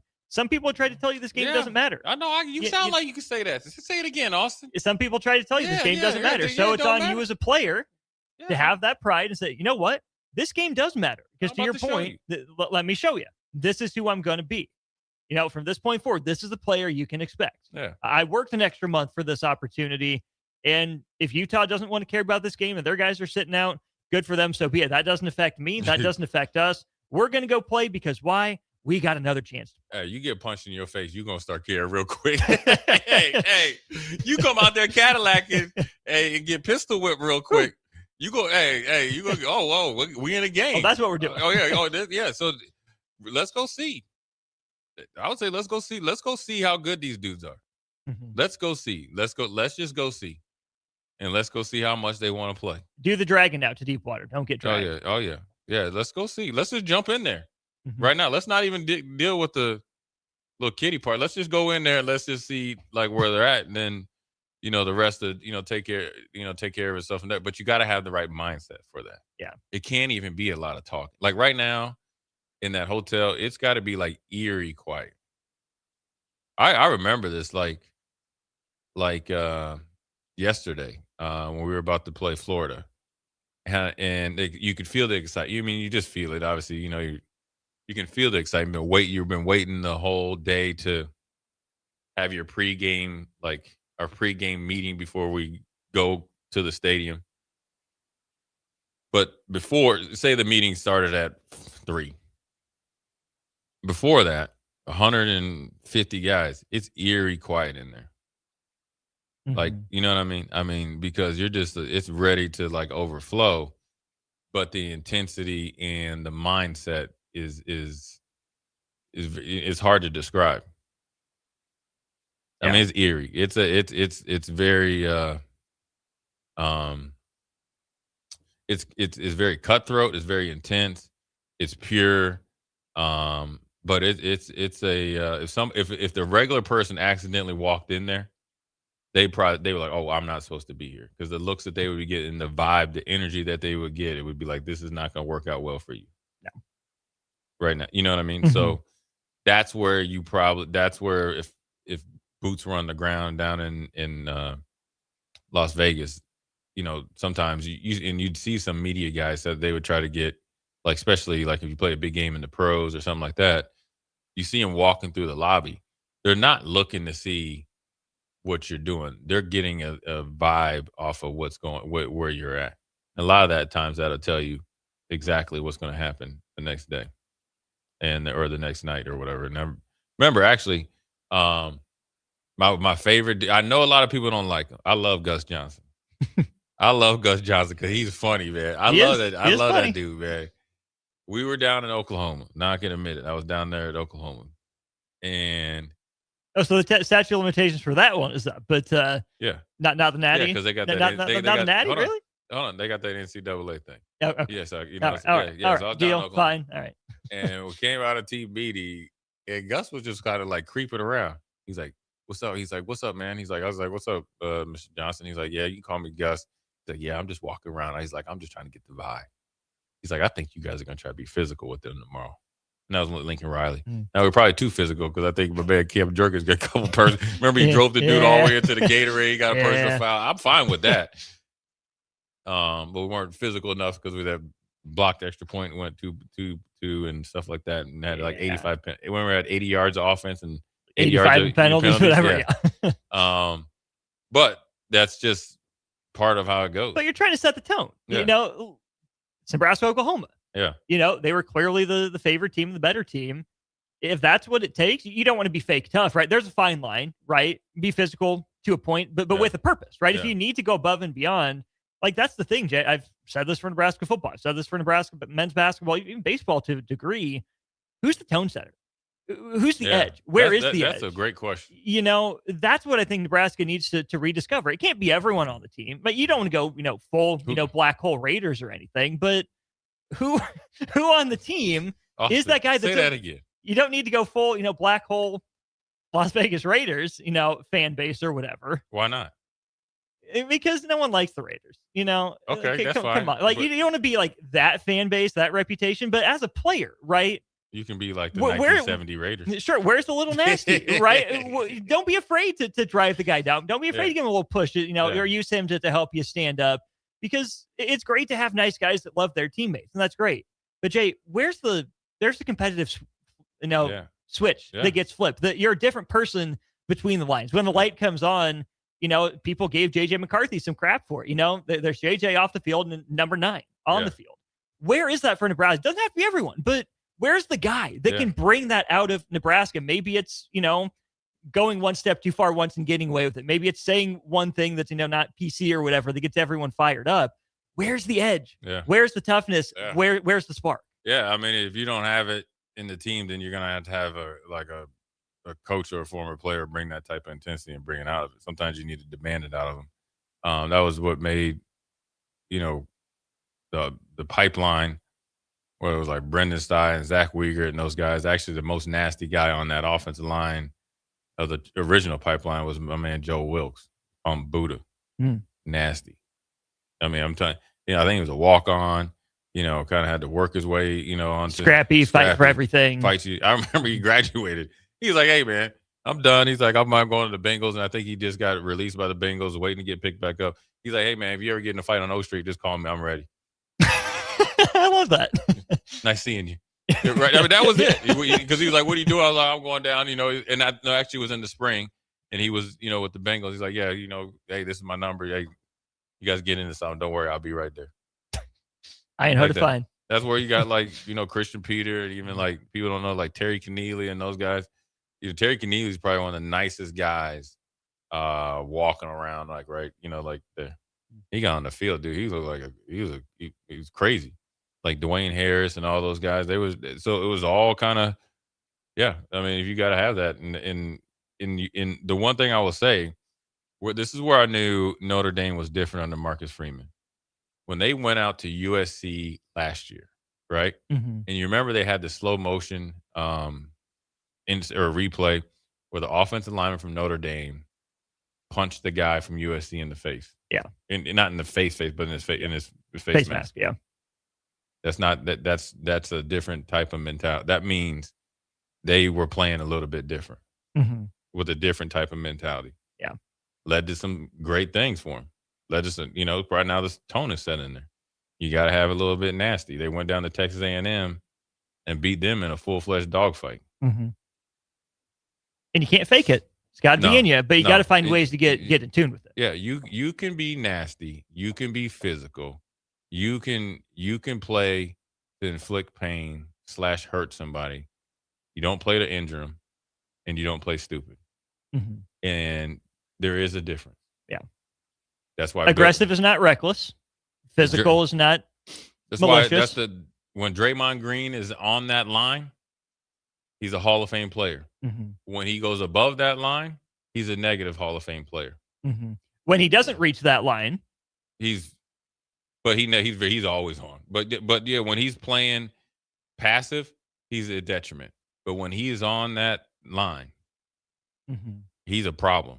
Yeah, because he can guard 1 through 4. That's where Dennis Rodman. You think about even at times when Jimmy Butler is when his mind's right. Ron Artest and those guys. You don't want to play against them. You want to play with them. Yeah, Bill Romanowski and those type of dudes. You get somebody like that does a little bit of that, it goes a long way. And that's the biggest thing they need to look for in the portal. That's the biggest thing. Yeah. Arm talent and all that stuff. That sounds great. You need some guys with a little bit more attitude. A little bit FU. Yeah. Whether on my team or against. Yeah. Oh, yeah. You can probably speak better on this, and I know you got a jet here in a minute, but seems like Tommy Frazier had some of that. Oh, he did. Yeah.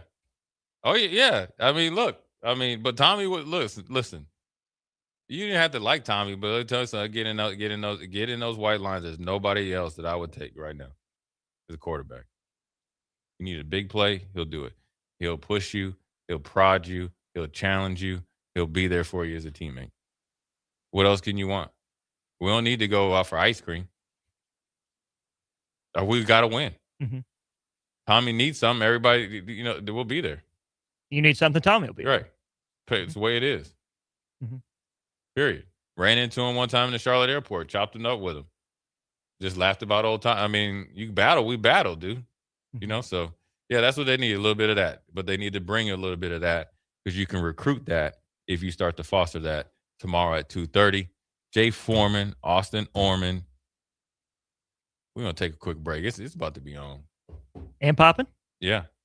I wonder how much money Nick's going to lose in 3-card poker. Nothing. I'm going to tell you this. Nothing made my day better to watch Nick Sainer and Jake Sorensen just watch the mastery class and didn't know how to figure it out. This will make you laugh. I was talking with Nick earlier today. He says he hates when people say the word bet. Oh, really? That was my reaction. Oh, that was my reaction. Bet. Oh, I'm texting him right now. Bet. B-E-T ! Anyway, Jay Foreman, Austin Norman. We'll holler at you in a quick minute. Watch Old School live on Facebook, YouTube, or Twitch. Old School with Foreman and Orman on 93.7 The Ticket and theticketfm.com. Are you ready for a new opportunity? Check out Sandhills Global. Join a dynamic team where your skills are valued and your career can soar. We offer full-time positions with a 4.5-day work week, competitive pay, excellent benefits, and a positive work environment. From IT and marketing to sales and finance, we're looking for talented individuals just like you. Apply today at sandhills.jobs and take the first step towards an exciting future. That's sandhills.jobs. Don't wait, apply now. Winter is just around the corner. Is your vehicle ready? Don't get left out in the cold. At A1 Automotive, we prep your car for whatever winter throws your way here in Nebraska. For battery checks, for brake inspections, tires, heaters, whatever your car needs to keep you and your family safe on the road, we've got you covered. A1 Automotive, always honest answers. It's that time of year when one episode turns into just one more season, when dessert turns into dinner, and time doesn't exist until the clock strikes midnight. Wait, what time is it? It's time to finish strong. At Planet Fitness, we're not waiting for the new year to give it everything we've got. Enjoy 24-hour access at most clubs when you join for $1 down, $15 a month, cancel anytime, and pay nothing until January 17th. Deal ends December 31st. Planet Fitness. We're all strong on this planet. See club for details. Anderson Ford in Lincoln has 2 convenient locations, which means 2 times the customer service, 2 times the inventory, and 2 times the ability to get you in the car of your dreams. Whether you visit us on the north side or the south side, you'll find more selection and a team that's always on your side. When you're looking for a better way to buy your next Ford, visit Anderson Ford in Lincoln, where exceptional service meets unbeatable selection. Tune in to Outside the Box from 4 to 5 p.m. for everything you need to know about the Lincoln Stars. Join head coach Rocky Russo and play-by-play voice Alex Fern as they sit down with special player guests to tell the story of the Lincoln Stars and give you all the news and notes you need from around the USHL. That's Outside the Box with the Lincoln Stars on 93.7 The Ticket and theticketfm.com.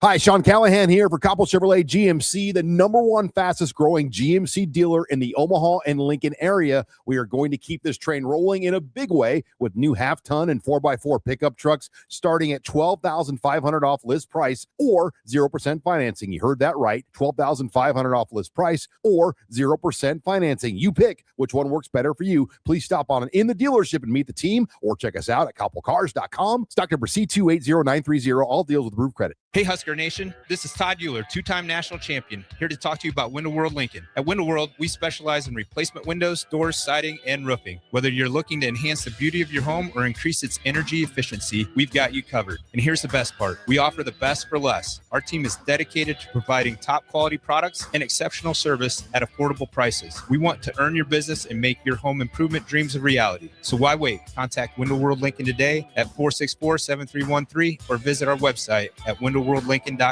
Window World Lincoln, where quality meets affordability. Tune in to Outside the Box from 4 to 5 p.m. for everything you need to know about the Lincoln Stars. Join head coach Rocky Russo and play-by-play voice Alex Fern as they sit down with special player guests to tell the story of the Lincoln Stars and give you all the news and notes you need from around the USHL. That's Outside the Box with the Lincoln Stars on 93.7 The Ticket and theticketfm.com. When it comes to concrete, Stevens & Smith Construction doesn't stall. They go for the takedown. As Nebraska's full-service concrete contractor, they stay in bounds, hold inside position, and never forfeit quality. Whether it's foundations, flatwork, or concrete coatings, they elevate performance and pin down results that win every time. Stevens & Smith Construction is a proud sponsor of Takedown Tuesdays on 93.7 The Ticket. Because when it's time to wrestle with concrete, Stevens & Smith Construction slams expectations. Back to old school with Foreman and Orman on 93.7 The Ticket and theticketfm.com.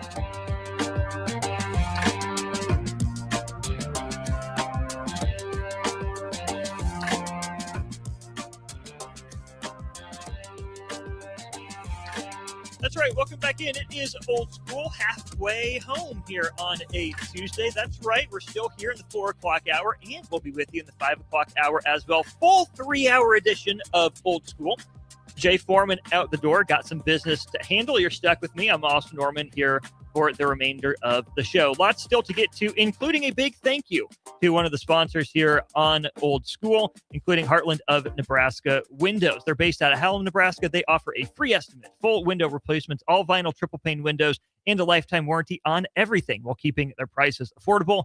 Heartland of Nebraska Windows is locally and family owned with their own team of installers. They're not contracting out. They got their own people. Give Heartland of Nebraska Windows a call today for more information at 402-430-3852, or you can visit them online at heartlandofnebraskawindows.com. As always, 402-464-5685.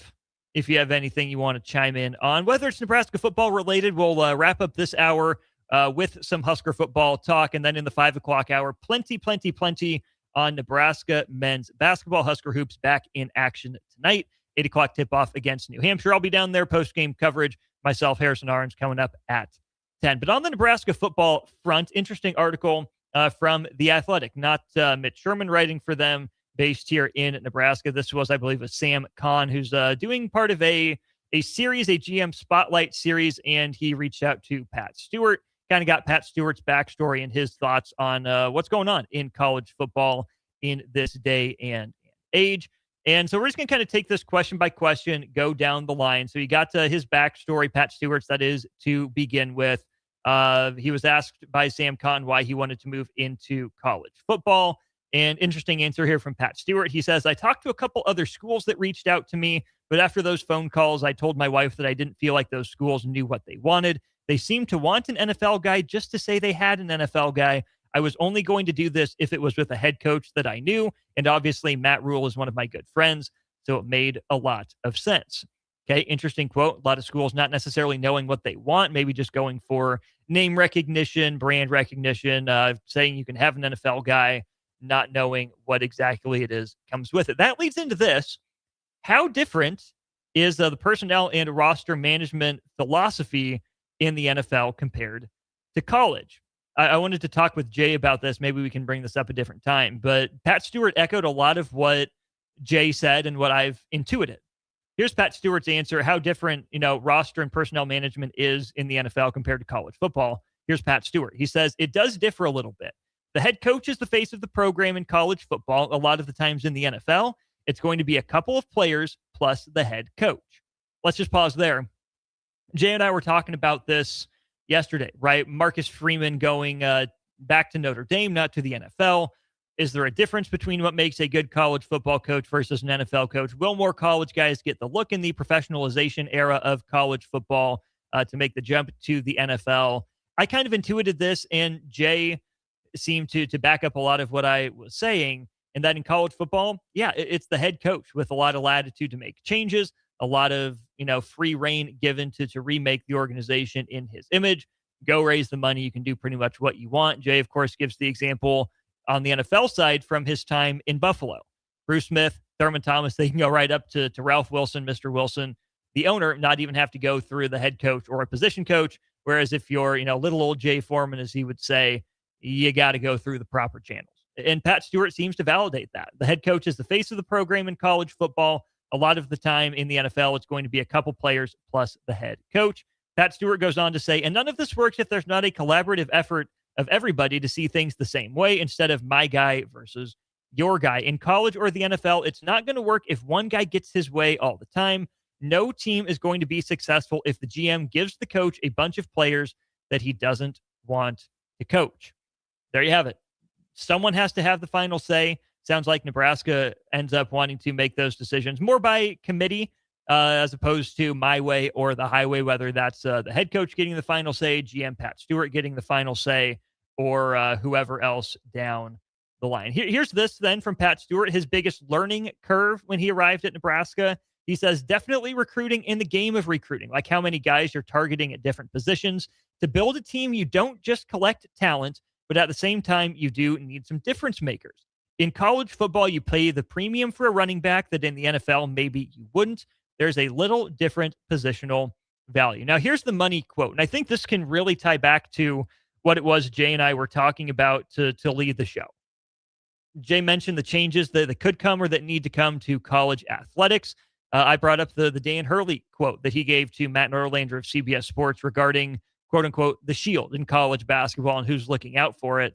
Pat Stewart had some adjacent comments to that, to The Athletic. He said, the other thing, and I still struggle with it, is the infrastructure of college football right now is severely lacking. The fact that players go into the portal and there's no one clearinghouse to reconcile your rosters with. You have to do that manually and just figure it out. You have to designate who your 10 coaches are on the road recruiting, but you can't go anywhere and find who the 10 coaches are for everyone else. So if I come across someone on the road, is that person supposed to be out? The lack of infrastructure has been the biggest adjustment for me because in the NFL, it's black and white. There's not a lot of gray. You know what players' contracts are coming up. You know who's going to be a free agent. You know who's eligible for the draft. You do the work and you pick it the best you can. In college football, you just have to be ready for everything. Going back to what Jay and I said, how do you get that infrastructure? How do you get that accountability? How do you make college sports more black and white, more cut and dry, less nebulous, less gray area? It's seemingly impossible to do. Now that they've been at it for very long, maybe, 8 years if you want to be very generous, probably 5 years. And really, I think the last 2 or 3 years have been, attempted steps in that direction. But it's not just going to happen overnight. It's going to take trial and error. And it's going to take a lot of people sacrificing, believing in their hearts, coming to understand that what they sacrifice now, they could make back double, triple, maybe even tenfold in the long run if they end up doing what's best or the best available of the options for as many people as possible. No one is going to get their way completely, right? Think about it. Schools are never going to go back to having, full control of the players that they recruit. Players, have a really sweet deal right now with free transfers and money flowing. They're going to have to give some of that up probably, because you can have too much of a good thing in some cases, right? You can be too free. You can have, too few limits, but they're going to be hard pressed to give that up. Administrations, schools, the NCAA, all of them have things they do well, some better than others. All of them have blind spots, things they do poorly. No one is going to come out a 100% winner with 100% of their wish list checked off. But if you can get it to where, 8 out of 10 boxes are checked for everyone and start working to solve the last couple boxes for everyone in whatever order seems right, that's a great step in the right direction. But the infrastructure of contracts, the infrastructure of player payment, college football either needs to realize that it's a mini NFL and adopt that model, go that way, and get systems in place that mirror the NFL, or college football needs to take a step back and say, okay, we thought we were ready for big boy business. We weren't. We don't know how to handle it. Maybe people are successful, maybe they're not, but we don't feel like this is what's best for the growth of the game in the long run. We potentially need to end up taking a step back from all of this, reassess, and either start over with the NFL model or get back to our roots with where we were in college football. Again, it's not impossible. It would take sacrifice. It'll probably take plenty more hard choices and plenty more failures before we have the ultimate success that I think we're looking for as college athletics fans, right? Certainly, I think infrastructure would help Nebraska. If its new GM, Pat Stewart, is talking about that's the biggest difference. If he's bringing his NFL experience, it's too early to say what kind of impact Pat Stewart has had on Nebraska and its roster. Seems like it's been a positive one so far, but again, we're about a year into the Pat Stewart tenure, and that's a guy that's still trying to wrap his brain around everything that can happen in college sports, and it's going to be impossible to do. It's going to be a never-ending task with the way the rules are written and changing. Now, some more stuff from Pat Stewart with agents. How different is it dealing with them on the college side versus the pro side? Here's Pat Stewart. Again, it's the transparency that we lack in college football. There's no market. I don't know what any other school pays their starting left tackle, but I'm supposed to believe an agent when he tells me how much somebody is offering. That's very different. Here's the difference that Pat Stewart mentions. In the NFL, we, in front offices, right, general managers and general manager adjacent types, would just differ over who the comp is. That's really the only discussion point because what they're paid is what the market is. Somebody's going to reset it every year, then everybody else falls in line behind that. In college football, it seems like 20 guys want to reset the market at once, and just because that guy got it means I should be getting it. People don't really know their spot in line at this level. A lot of times, though, when I talk to agents that I have dealt with in the past and have NFL experience, we talk through some things and we find common ground much faster than I do with other agents. So, yeah, that's been a challenge in its own right. Going back to what he said, no one central clearinghouse, no one simple, consistent market for, hey, here are the best players at this position. Here's what they're getting. Here's the comparison for you. Here's the money we think you should be getting. None of that in college. Wild West is the way that Pat Stewart is describing it. He does want to say, yeah, I mean, like it or not, that's the way business is being done. We have to be honest about it. We have to operate in that system. And then there's this from Pat Stewart. Where does high school recruiting fit into your strategy? Pat Stewart says, for Nebraska, it's still going to be a big piece. In the NFL, you draft well and fill your needs in free agency. In college, I think you need to recruit well and fill your needs in the portal. It's certainly not fiscally responsible to go into the portal for every single position every year because you're going to pay a premium. You have to have homegrown talent that can get you through so that you're not paying that premium price at every single position. You have to have homegrown talent that can get you through so that you're not paying that premium price at every single position. What I'm saying, a reassessment year for Nebraska football. Let the kids play. See what you have. But we know Nebraska's going back into the transfer portal. 402-464-5685. Outside of quarterback, because we know Nebraska's looking, as pretty much every team in the country will be, for a quarterback in the transfer portal. Outside of quarterback, you get one position for Nebraska to spend premium dollar on. Where are you, if you were in Pat Stewart's shoes, pushing for Nebraska to spend that money on a transfer portal player? 402-464-5685. Let me know. We'll take your responses after break. You're listening to Old School with Jay Foreman and Austin Orman. Download the mobile app and listen wherever you are on 93.7 The Ticket and theticketfm.com. When it comes to concrete, Stevens & Smith Construction doesn't stall. They go for the takedown. As Nebraska's full-service concrete contractor, they stay in bounds, hold inside position, and never forfeit quality. Whether it's foundations, flatwork, or concrete coatings, they elevate performance and pin down results that win every time. Stevens & Smith Construction is a proud sponsor of Takedown Tuesdays on 93.7 The Ticket. Because when it's time to wrestle with concrete, Stevens & Smith Construction slams expectations. Have you heard about Advanced Medical Imaging Surgery Center? Located at 7555 Pioneers Boulevard, Advanced Medical Imaging Surgery Center offers compassionate, patient-focused care and provides outpatient surgery services, making it possible to have non-emergency surgery and return home the same day. Advanced Medical Imaging Surgery Center specializes in cardiology, vascular radiology, orthopedics, pain management, and much, much more. Give them a call today at 402-261-1085 or online at amimaging.com. Hi, Sean Callahan here for Coppell Chevrolet GMC, the #1 fastest growing GMC dealer in the Omaha and Lincoln area. We are going to keep this train rolling in a big way with new half-ton and 4x4 pickup trucks starting at $12,500 off list price or 0% financing. You heard that right, $12,500 off list price or 0% financing. You pick which one works better for you. Please stop on in the dealership and meet the team or check us out at koppelcars.com. Stock number C280930. All deals with approved credit. Anderson Ford in Lincoln has 2 convenient locations, which means 2 times the customer service, 2 times the inventory, and 2 times the ability to get you in the car of your dreams. Whether you visit us on the north side or the south side, you'll find more selection and a team that's always on your side. When you're looking for a better way to buy your next Ford, visit Anderson Ford in Lincoln, where exceptional service meets unbeatable selection. Empire Netting and Fence delivers top-quality netting and fence solutions.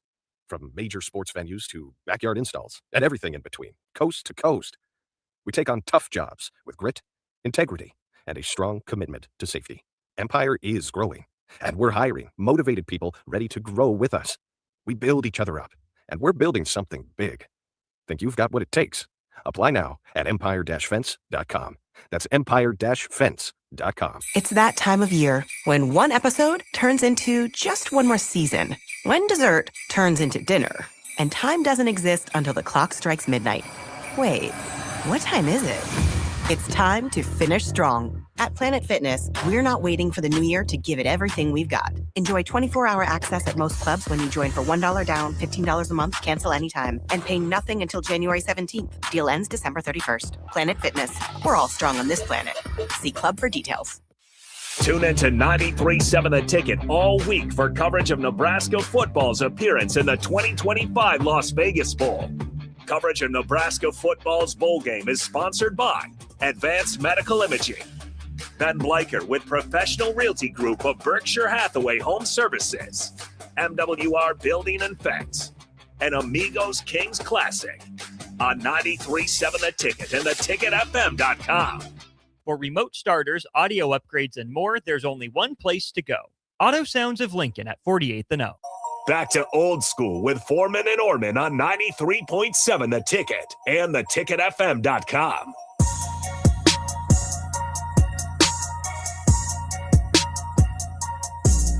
Welcome back in. It is Old School. Finishing off hour 2 of the show, as always, is our Match Point segment brought to you by Love Volleyball. Not Omaha anymore, but Love Volleyball Nebraska. Their season resumes here within a couple of weeks. First match for Love Volleyball Nebraska in Season 2 is January 11th, 3 p.m. at Baxter Arena. That's a Sunday. Nebraska taking on Love Volleyball Houston. The Love Nebraska's promotional schedule is out. Check all it out, and to get your single match tickets online, lovneb.com before it's too late. Like I said, 402-464-5685. Outside of quarterback, you get one position for Nebraska to splurge in the transfer portal on, whether that's on one player or they allocate a lot of money to that position and bring in a bunch of bodies. Where would you like that money spent? 7592 says offensive line is a clear second behind quarterback and could even be number 1 on my list. I think offensive line makes some sense. It does. I see where you're coming from. I will say, I think that Nebraska's activity level with offensive linemen in the portal will come down to what Jeep Wade thinks of the guys that he has. There are a bunch of bodies in that room. There always are. There always have to be. There's some young, intriguing, relatively local talent, guys that we've been excited about for years, right? I mean, Sam Sledge, a healthy Gunnar Gatula. You think about Grant Bricks and Gibson Pyle as names on that offensive line. Add that to the returning Elijah Pritchett and Justin Evans. It seems like there should be some play for Coach Wade to work with. The other part about it is that what are you going to do? Are you going to pay top dollar for an offensive guard? Are you going to go get another center? Probably not behind Justin Evans. I doubt it. And then you're looking at the tackle position. Do you want to spend another $1 million on another tackle? If you think you're a piece away and that tackle's the piece, go for it. But I really think that offensive line will probably end up being down Nebraska's list of priorities, even if I see the argument for making it at the top of the list. 5475. I don't know if there is anyone that's expected to be the sort of player in the portal, but it's got to be an elite pass rusher that can get you double-digit sacks. 9326. You got to go with a defensive end edge rusher, a game wrecker. Okay. There we go. Defensive line, new position coach, new scheme. Yeah, I see the argument for defensive line as well. Now, I think Nebraska was able to go do that last offseason with the addition of Williams Nwaneri out of the transfer portal. I'm sure they paid a pretty good price for him. I think he was worth it in year 1. I think he has the ability and the potential to be that game wrecker for Nebraska. I thought he was among the more consistent pieces on that Husker football defense this year. We'll see how he reacts to a new scheme, a new, sort of alignment and position, even though he will probably be that hand in the dirt defensive end in that 4-3 for Nebraska. If you can get another young guy like Williams Nwaneri, I think that could go a long way for Nebraska on the defensive line. I think you could also talk yourself into getting a space eater, right? A plugger up the middle, a run stopper, a 2-gap sort of guy that can just eat up space and let those guys on the outside go to work. Talked about that with Bach a little bit. I think Nebraska has some options on the roster. If you can get someone proven, maybe that's worth it. You can help your guys on the outside play up. Lemon agrees with me as well. Not defensive end. We need defensive tackle, run stopper. Also weak at linebacker. Cigar Guy says the Levante David type of player as well. I think linebacker is a place that Nebraska should indeed be looking. And there's a guy in the portal with some ties. San Diego State All-Mountain West linebacker Owen Chambliss is entering the NCAA transfer portal. He tells ESPN, this is Pete Thamel tweeting, he'll have 2 seasons of eligibility remaining. Chambliss finished this year with 110 tackles, 4 sacks, and 9.5 tackles for loss. Yes, please. Husker, immediately. Never heard this young man's name. Never seen him play a snap of football. Bring him to Lincoln. Coach Orrick, Coach Manning, please tell me you have a good relationship with this young man. Get him to town. Bring him along. Please absolutely do that. The other name from San Diego State that's in the portal, Ryan Henderson, 6'3", 255 pass rusher, 12.5 career tackles for loss, and 10.5 sacks with a forced fumble. There's your edge rusher, potentially, right? Not sure the age on Ryan Henderson. Sounds like he spent the last 2 years per Steve Marek of Nebraska Rivals. He spent 2 years under Coach Orrick right now, and Roy Manning was his position coach. So a couple Husker connections now back to those San Diego State players. I think both edge rusher Ryan Henderson and especially linebacker Owen Chambliss would be fantastic additions to Nebraska, especially Chambliss if he has those 2 years of eligibility remaining. I think that would really go a long way. 3027 says a defensive edge, someone to get after the quarterback who even stands out in the last 15 years. You think Randy Gregory first. I think that's the obvious answer. And then it's a bunch of, you had guys that had a pop-up year here and there.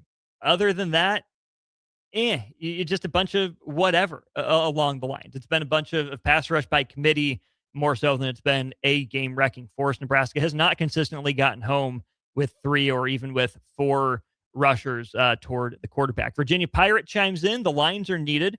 You'll probably be looking every year, though. Quarterback and running back feel pretty obvious to me. Yes, Virginia Pirate. Quarterback, I think, is already out of the picture, out of the question, because we know Nebraska's going there. So I'll pick up on running back. Dave Braska also says elite running back. To me, I think the 2 positions that Nebraska should go get a talented multi-year guy for the right price, of course, running back and linebacker. I get the lines, but you have new coaches. You know, if you think that you have the exact right guy available and you can get him for a good price, sure, go get your linemen on both sides of the ball. I get it. You went up front. It's in the trenches. Obviously important. Go for it. Knock yourself out if you want to. I'm also okay with, hey, you know what? We think we have the talent in our room. We think we have better scheme. We think we have, maybe not better, but certainly different coaching that can bring the best out of the guys that we have. So we're going to be happy with the rooms that we have and splash that money somewhere else. Nebraska doesn't need more wide receivers. Maybe Nebraska goes and gets a safety or a spare corner to develop for a year. Maybe. But to me, it really comes down to an elite game-changing running back and a linebacker. Nebraska is just so thin at that position right now. And that's not a knock on Vincent Shavers. That's not a knock on Dawson Merritt or Jacob Bauer or whoever have you. You just need another body to make it through the Big Ten. If you can get a guy that's, a little longer, athletic, little rangier type of coverage linebacker that can also get downhill and thump, that goes a long way. I like Owen Chambliss as that kind of downhill guy. Again, 110 tackles, 4 sacks, 9.5 tackles for loss last year. That's huge. That's incredible. I think a guy like that would go a long way for Nebraska on the defensive side of the ball. Be better at that second level. Get better communication. Get better playmaking. You just didn't get a whole lot from the linebacker position this year. I think you can upgrade that pretty easily. Maybe that's just Vincent Shavers Jr. being better. Maybe that's a full year of Dawson Merritt and growing into his body as a sophomore. But I do think that the linebacker's a position. Nebraska looks at a body. And then running back. I like Mosey. I like Nelson. Coaching staff seems to like Quentin Ives. What have any of those guys done? I think that group has the biggest opportunity to make a mark on how Nebraska operates in the transfer portal with a good performance against Utah coming up in, 22 hours, 21 and a half hours. If my math is right. Yeah, tomorrow on New Year's Eve. There's a huge opportunity ahead for Isaiah Mosey, for Mekhi Nelson, for Quentin Ives, to Kenneth Williams might even get some running back snaps, right, to make themselves a factor. But man, if there's a, Quintravion Wisner out there, can you go get him? Hollywood Smothers is in the portal. Can you go get him?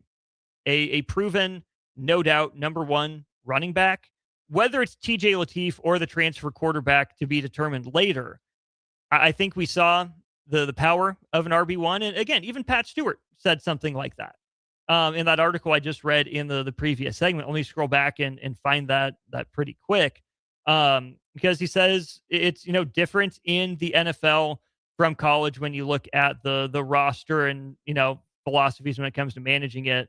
Where was it?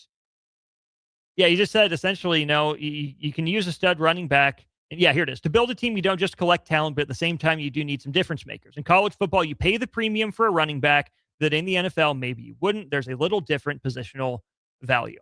Yeah, I see a lot of value in Nebraska going out and getting a guy that you would probably give the leg up to as RB1 entering the year. Still time for, young guy Mosey, getting older guy in Nelson, and, almost grizzled vet at this point in Quentin Ives to get some carries.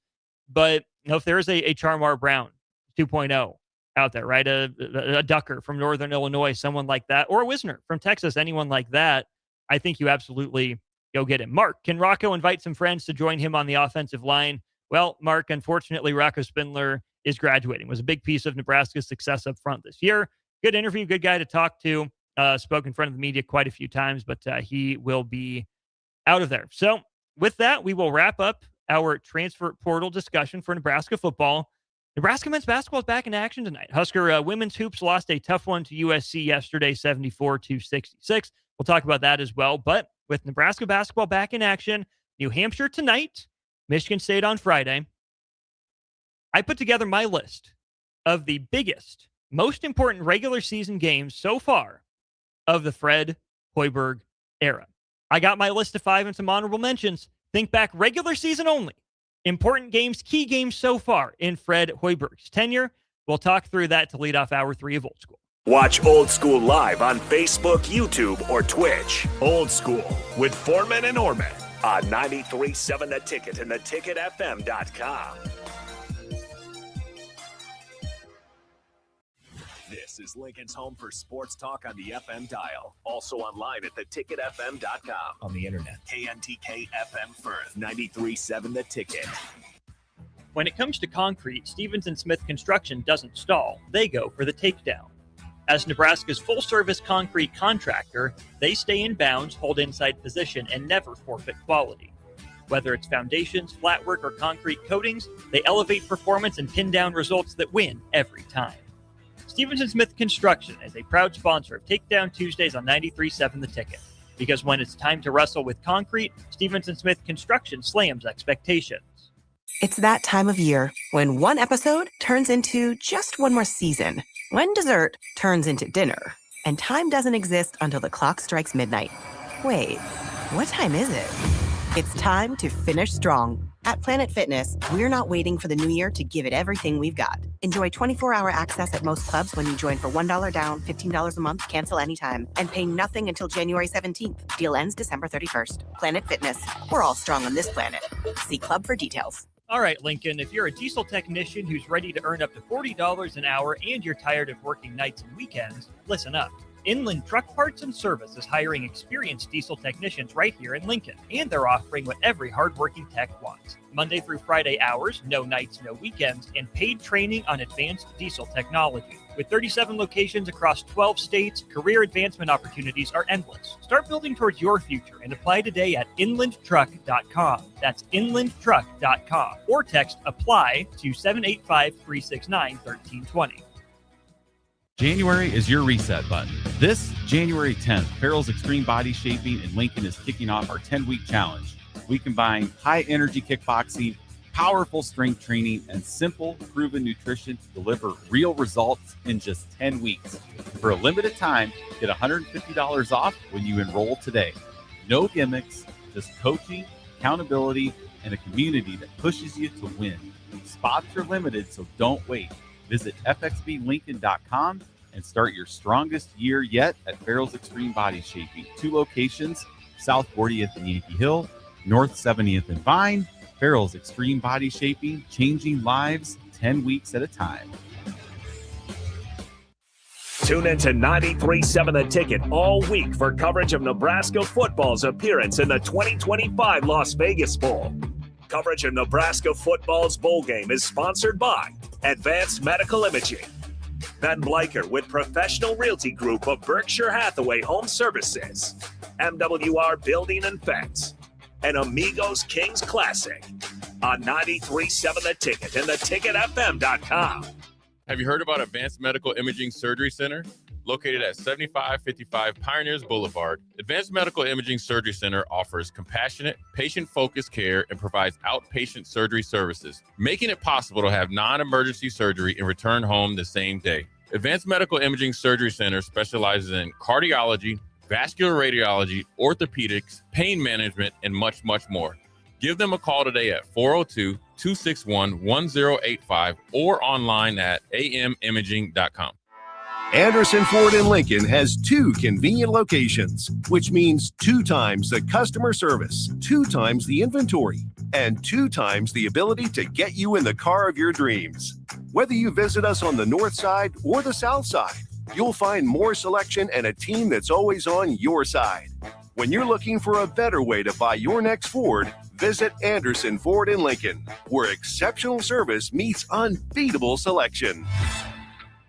Hi, Sean Callahan here for Coppell Chevrolet GMC, the #1 fastest growing GMC dealer in the Omaha and Lincoln area. We are going to keep this train rolling in a big way with new half-ton and 4x4 pickup trucks starting at $12,500 off list price or 0% financing. You heard that right, $12,500 off list price or 0% financing. You pick which one works better for you. Please stop on in the dealership and meet the team or check us out at koppelcars.com. Stock number C280930. All deals with approved credit. Empire Netting and Fence delivers top quality netting and fence solutions. From major sports venues to backyard installs and everything in between, coast to coast. We take on tough jobs with grit, integrity, and a strong commitment to safety. Empire is growing, and we're hiring motivated people ready to grow with us. We build each other up, and we're building something big. Think you've got what it takes? Apply now at empire-fence.com. That's empire-fence.com. For remote starters, audio upgrades, and more, there's only one place to go. Auto Sounds of Lincoln at 48th and O. Coming at you live from the heart of Lincoln, America. This is Old School, sponsored by the Mercado by Certified Piedmontese. Nebraska Football Hall of Famer Jay Foreman and Austin Orman. Old School with Foreman and Orman on 93.7 The Ticket and theticketfm.com.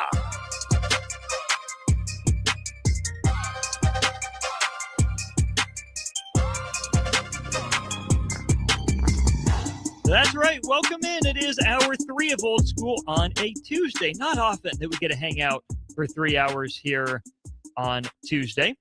I'm Austin. Jay Foreman out the door for now. He'll be back tomorrow. No Old School tomorrow. In fact, friends, this is our final Old School of the year. I know.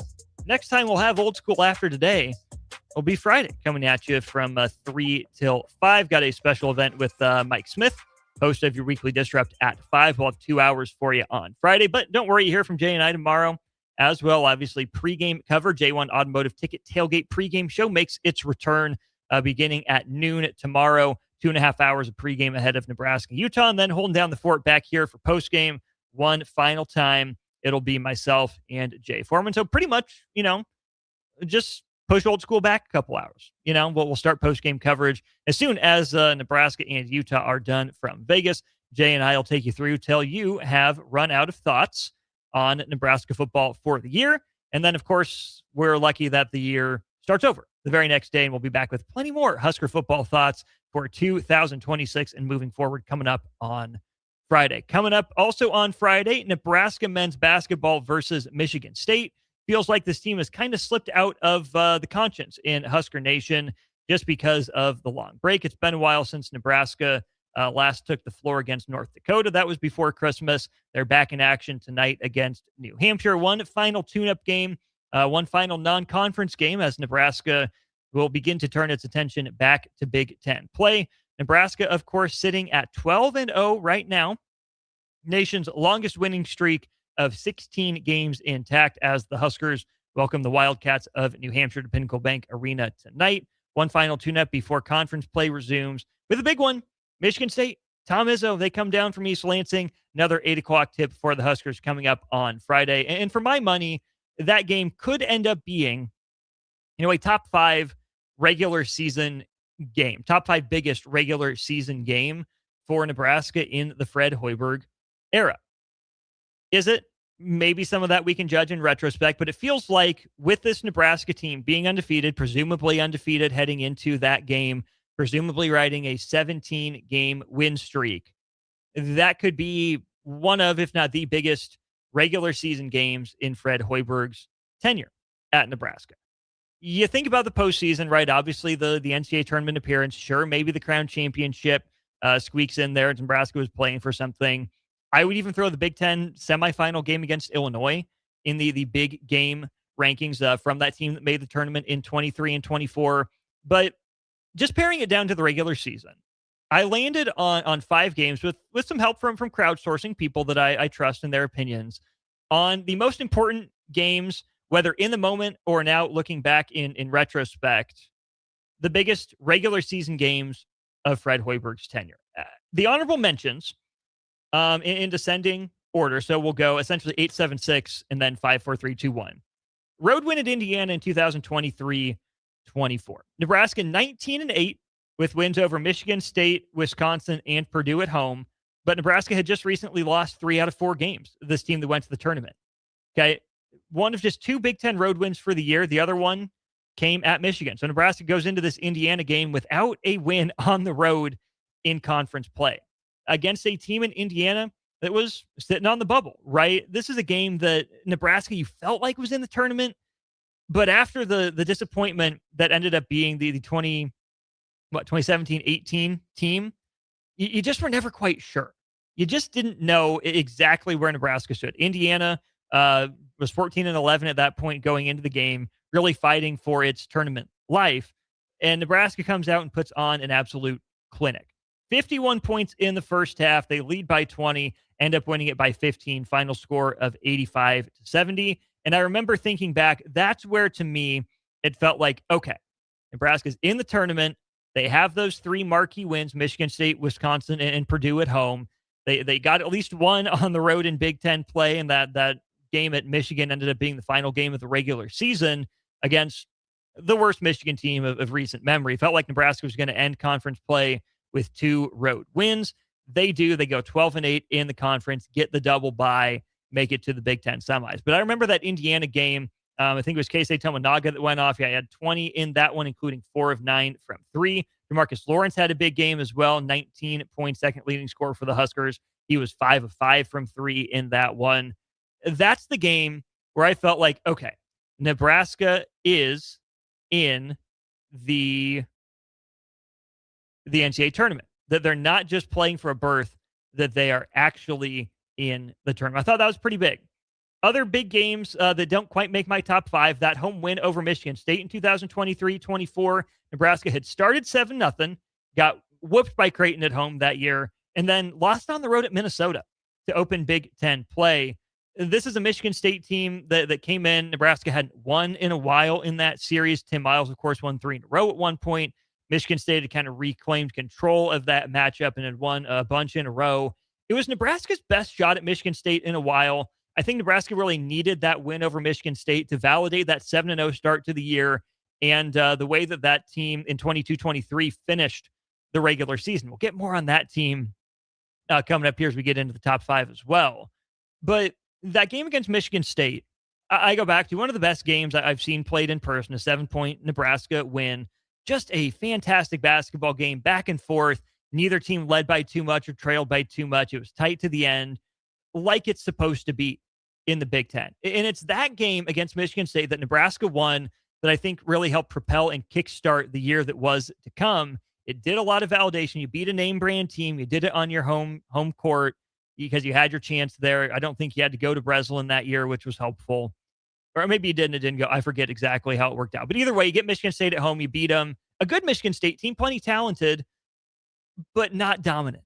Not the traditional, normal, usual top of the Big Ten Michigan State team. And I feel like football missed its opportunities in a similar spot this year. That's what Michigan was. Plenty talented, still good, but you get them at home. You have a springboard to move on to your season. Even the late springboard for Nebraska against USC. Name brand opponent, good, not overwhelming. You're at home. You got to find a way to win that game. Nebraska men's basketball did in 2023-24, and it helped propel them into those 2 big wins that we will end up talking about here coming up in just a little bit. The other, biggest game that doesn't make my list for Nebraska under Fred Hoiberg, the 2022-23 home loss to number 3 Purdue. Nebraska beats Creighton. Spoiler alert, we'll talk about that one more coming up. And then they go and they lose to Indiana, who's in the top 15 at that point. It's on the road. And then they come home to face number 3 Purdue. Nebraska's down 10 at half. They rally. They're not in control of that game, but they have the lead. They're back and forth with a really good Purdue team. Again, number 3 at the country at that point. They're a couple bad calls away from winning that game in regulation and finding a way to squeaky out in overtime. Won't throw Courtney Green's name out there. Oh, shoot, just did. Well, my bad. That helped Purdue tie the game late, and there's a missed double dribble, I think. There's certainly a missed foul that could have put C.J. Wilcher at the line to win it for Nebraska. But the reason that was such a big game is because I think that team there in 22-23, you saw what Fred Hoiberg was building toward. Derek Walker had just come back. It was like 4th or 5th game back, I think, at this point for Nebraska. And you were starting to see the vision. Nebraska had beat Purdue in Lincoln before it had happened. But I think that game against Purdue is where you really start to see, oh, maybe Nebraska's formula can work in the Big Ten. If they can push Purdue, maybe it's just a one-off. We need to see more. But, hey, at least they did it. Good to them. Good for them. Eventually, of course, Nebraska ends up losing Juwan Gary and Emmanuel Bandamel a few weeks later. But they hang around. They get to 500. They win 5 of 6 to end the year. And it all comes to a screeching halt with a pretty bad loss to Minnesota in the Big Ten tournament. So those are my honorable mentions. Now, to me, the 5 biggest games, both in the moment and in some cases in a little bit of retrospect looking back, the 5 key biggest regular season games of the Fred Hoiberg era for Nebraska. Number 5 for me, I've got the comeback at Wisconsin to end 2021 and 2022. In the moment, lost year for Nebraska was nice to see, but didn't necessarily mean too much. But here's the context for that. Nebraska had lost 4 straight games. It dropped to 7 and 20 on the year. After that 4-game losing streak, Nebraska goes to Penn State, the Bryce Jordan Center, where good basketball goes to die, and they ruin John Harrah's senior night. I'm sure very few of you remember John Harrah. He annoyed me. He was essentially the best version of Michael Jacobson, if you remember that Husker Hoops name. Good player, put up numbers for Penn State, just annoyed the absolute crap out of me. So Nebraska goes up there, ruins his senior night. Hey, cool. Good for Nebraska. Get a Big Ten road win. And then you go to number 23, Ohio State. You win on their senior night. Heartbreaking overtime loss in Lincoln. Nebraska had it in the bag, should have won it, didn't. Kind of sent the season off the rails early in conference play. But you ruin another senior night. Good for you, Nebraska. That was a big Bryce McGowan's game in that one. I still think Bryce was probably cheated of the Big Ten Freshman of the Year award. He outdueled Malachi Branham in that game, the eventual winner. But with Ohio State in the fringes of the top 25, Branham probably got the award for team success, even if Bryce's numbers were comparable, if not better. But then you get to this Wisconsin game. It's Brad Davison's senior night. He's tormented you. Wisconsin's had your number. Kohl Center has not been kind to you. And I think what that game in 21-22 did, after 3 just brutal, 3 brutal years to start the Fred Hoiberg tenure, it showed there was some life, there was some juice, there was some spark in this program. I'm not saying that game saved Fred Hoiberg. I don't even think the 3-game win streak did. I'm betting he was coming back for that next year with the changes anyways. But I think it was a good sign that Nebraska could go and win on the road in the Big Ten, that Fred Hoiberg could coach, that he could get enough talent in the door to win some games. And then, hey, look, you're starting to set the stage for 22-23. Some of the key pieces are there for you in that game. Not everyone, certainly, but enough of them played for Nebraska that you can make the case that, okay, bring these guys back, give them another year. Look what they did to end the year. Maybe, you could also look into how that season ended as well with the collapse against Northwestern in the Big Ten tournament and say, well, okay, cute run to the end of the regular season, but that's going to be that. So be it. We can move on and feel okay with ourselves after 3 years. I think that game did have something to say, and that 3-game stretch did have a little bit to say about the direction of the program under Fred Hoiberg. Number 4 for me, we'll do this one. We'll take a break. We'll come back with, to me, the 3 most important regular season games of the Fred Hoiberg era. Number 4 for me The comeback win over Wisconsin in 2023-24. Number 6, Wisconsin at this point. This one is in Lincoln. Think about this. Nebraska gets destroyed in Madison earlier in the year. Wisconsin hits double-digit threes. They're automatic. Seems like they don't miss. Was only a 16-point game. It was worse than that for most of it. Nebraska got embarrassed. Absolutely embarrassed in Madison early in the season. Wisconsin comes back to Lincoln, and they start the first half off the same way that they played pretty much the previous 40 minutes against Nebraska. They're up 16 points at half. Nebraska's dead in the water. They're down 43-27. And then, bucket by bucket, Nebraska starts making its way back into the game. They creep back in. Bryce Williams did his part in that game, right? Kind of setting the stage for what he was going to be able to do for Nebraska that next season. On the game, Bryce Williams, 17 points, 9 rebounds, 2 assists, 2 steals, and a block. Rink Mast, 20 points, 8 rebounds, 3 assists against a really talented Wisconsin front line led by Tyler Wall and Stephen Crowell. Neither of those guys played very well, but they did their job. They knew their role. They combined for 21 rebounds.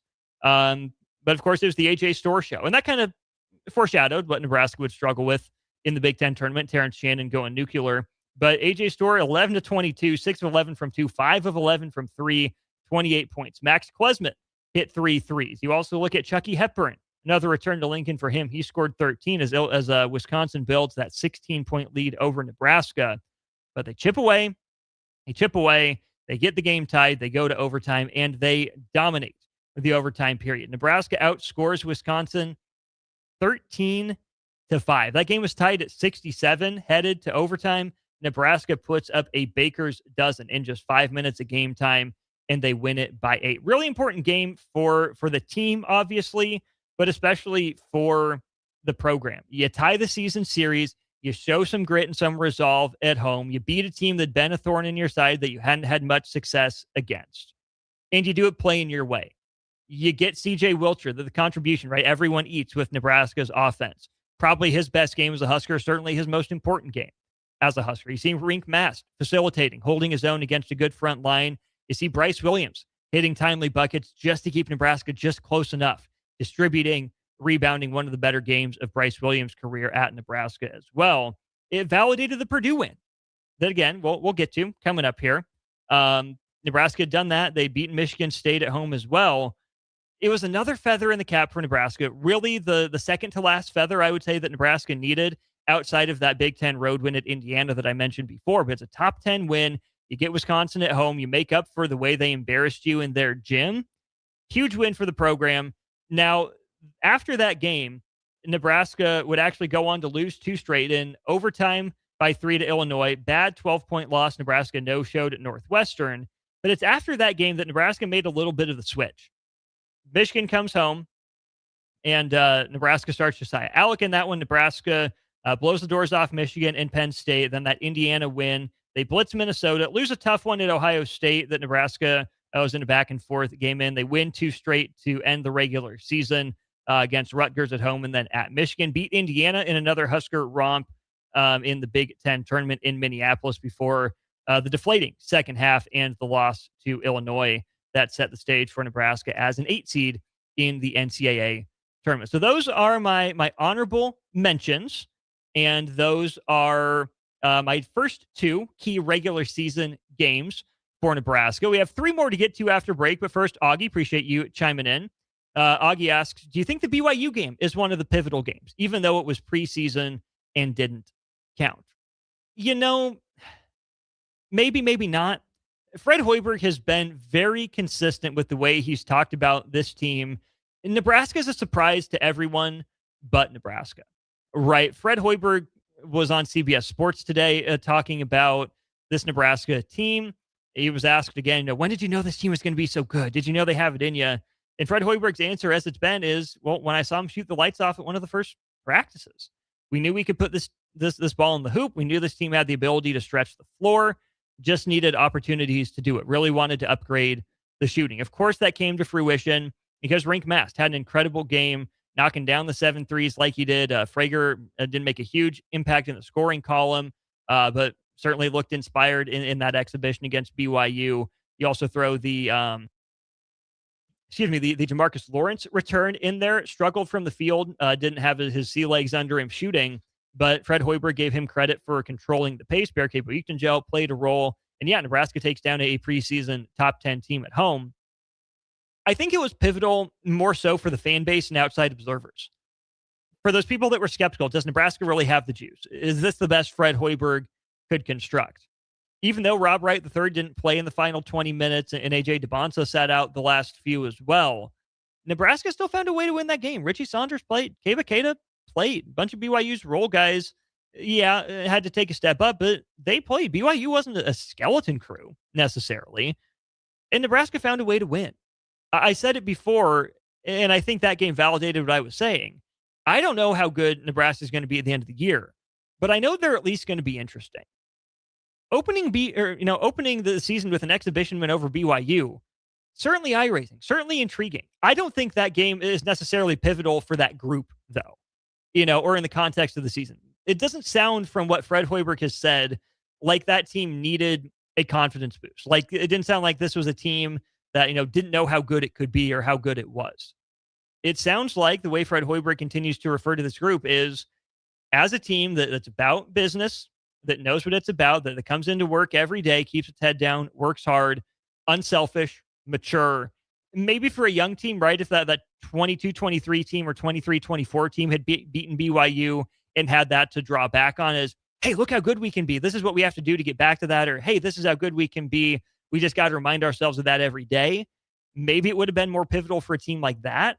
But I think for this team, it was locked in enough and confident enough in itself, despite what the conversations were or weren't about it on the outside looking in, that BYU is certainly more pivotal for people looking at Nebraska rather than Nebraska looking at itself, if that makes sense. Augie, thank you for the text. YouTube stream.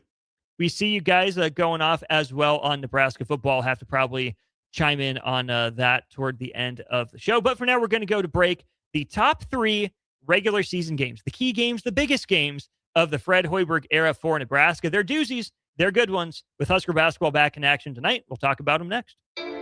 You're listening to Old School with Jay Foreman and Austin Orman. Download the mobile app and listen wherever you are on 93.7 The Ticket and theticketfm.com. Tune in to 93.7 The Ticket all week for coverage of Nebraska football's appearance in the 2025 Las Vegas Bowl. Coverage of Nebraska football's bowl game is sponsored by Advanced Medical Imaging, Ben Bleicher with Professional Realty Group of Berkshire Hathaway Home Services, MWR Building and Fence, and Amigos Kings Classic on 93.7 The Ticket and theticketfm.com. When it comes to concrete, Stevens & Smith Construction doesn't stall. They go for the takedown. As Nebraska's full-service concrete contractor, they stay in bounds, hold inside position, and never forfeit quality. Whether it's foundations, flatwork, or concrete coatings, they elevate performance and pin down results that win every time. Stevens & Smith Construction is a proud sponsor of Takedown Tuesdays on 93.7 The Ticket. Because when it's time to wrestle with concrete, Stevens & Smith Construction slams expectations. There are so many realtors in Lincoln and Omaha, but don't get overwhelmed by all the no-names, plus all the different companies. Ben Bleicher with Professional Realty Group at Berkshire Hathaway Home Services Real Estate is your go-to option, whether buying or selling residential, luxury, leasing, investment properties, or commercial property, small or large. Ben's team offers decades of experience, unbeatable customer service, and promises to fully protect your interests throughout the entire transaction. Call 402-419-6309 for all your real estate needs. Ben Bleicher with Professional Realty Group of BHHS Ambassador Real Estate. All right, Lincoln, if you're a diesel technician who's ready to earn up to $40 an hour and you're tired of working nights and weekends, listen up. Inland Truck Parts and Service is hiring experienced diesel technicians right here in Lincoln, and they're offering what every hardworking tech wants. Monday through Friday hours, no nights, no weekends, and paid training on advanced diesel technology. With 37 locations across 12 states, career advancement opportunities are endless. Start building towards your future and apply today at inlandtruck.com. That's inlandtruck.com. Or text APPLY to 785-369-1320. It's that time of year when one episode turns into just one more season, when dessert turns into dinner, and time doesn't exist until the clock strikes midnight. Wait, what time is it? It's time to finish strong. At Planet Fitness, we're not waiting for the new year to give it everything we've got. Enjoy 24-hour access at most clubs when you join for $1 down, $15 a month, cancel anytime, and pay nothing until January 17th. Deal ends December 31st. Planet Fitness. We're all strong on this planet. See club for details. January is your reset button. This January 10th, Farrell's Extreme Body Shaping in Lincoln is kicking off our 10-week challenge. We combine high-energy kickboxing, powerful strength training, and simple, proven nutrition to deliver real results in just 10 weeks. For a limited time, get $150 off when you enroll today. No gimmicks, just coaching, accountability, and a community that pushes you to win. Spots are limited, so don't wait. Visit fxblincoln.com and start your strongest year yet at Farrell's Extreme Body Shaping. 2 locations, South 40th and Yankee Hill, North 70th and Vine.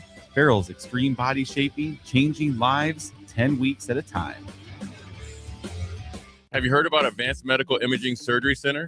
Located at 7555 Pioneers Boulevard, Advanced Medical Imaging Surgery Center offers compassionate, patient-focused care and provides outpatient surgery services, making it possible to have non-emergency surgery and return home the same day. Advanced Medical Imaging Surgery Center specializes in cardiology, vascular radiology, orthopedics, pain management, and much, much more. Give them a call today at 402-261-1085 or online at amimaging.com. Husker Nation, conference play is here for Husker Women's Hoops, and we need your help. The Huskers had one of their best starts ever, completing non-conference play with a perfect 12-0 record. But Big Ten play will be a challenge, and they need to hear Husker Nation in the stands for every basket, steal, and each and every win. The road to March starts now, so don't wait. Head to huskers.com/tickets and secure your seat for some unforgettable matchups in PBA. Go Big Red. Tune in to 93.7 The Ticket immediately after every Nebraska men's basketball game for 1 hour of post-game recap. The Nebraska Basketball Postgame Show is sponsored by Union Bank and Trust, John Henry's Plumbing, Heating, Air, and Electrical, and the Lincoln Airport on 93.7 The Ticket and theticketfm.com. For remote starters, audio upgrades, and more, there's only one place to go. Auto Sounds of Lincoln at 48th and O. Back to old school with Foreman and Orman on 93.7 The Ticket and theticketfm.com.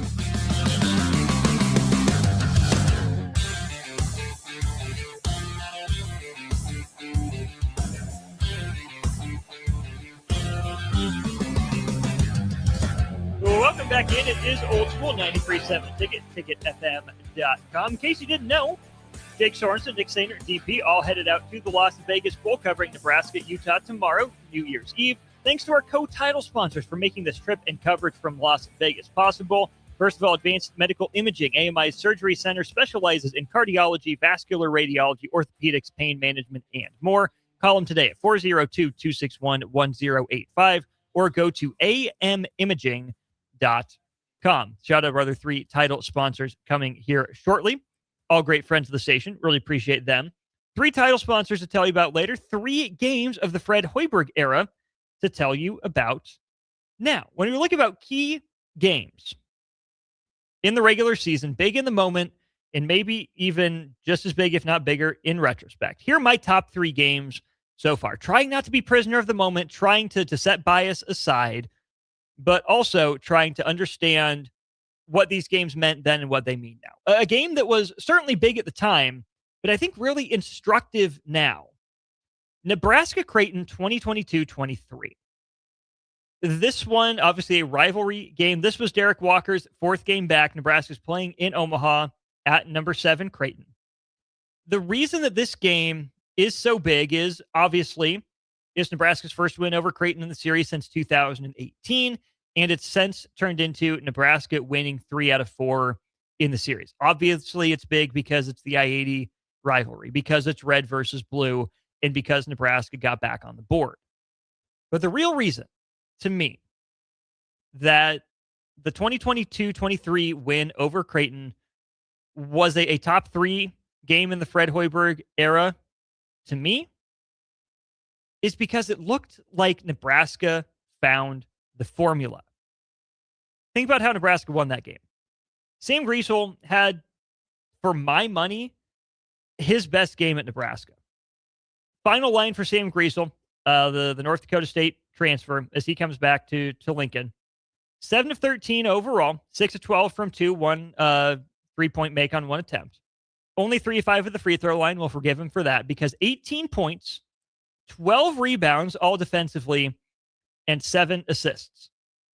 Against just 2 turnovers, he also had 2 steals. Well-rounded game from the point guard position. He's a big guard. That, to me, really was instructive for Fred Hoiberg. Okay, positional size. Let's go get it. Have a big point guard, have a big ball handler, a jumbo guy at that position.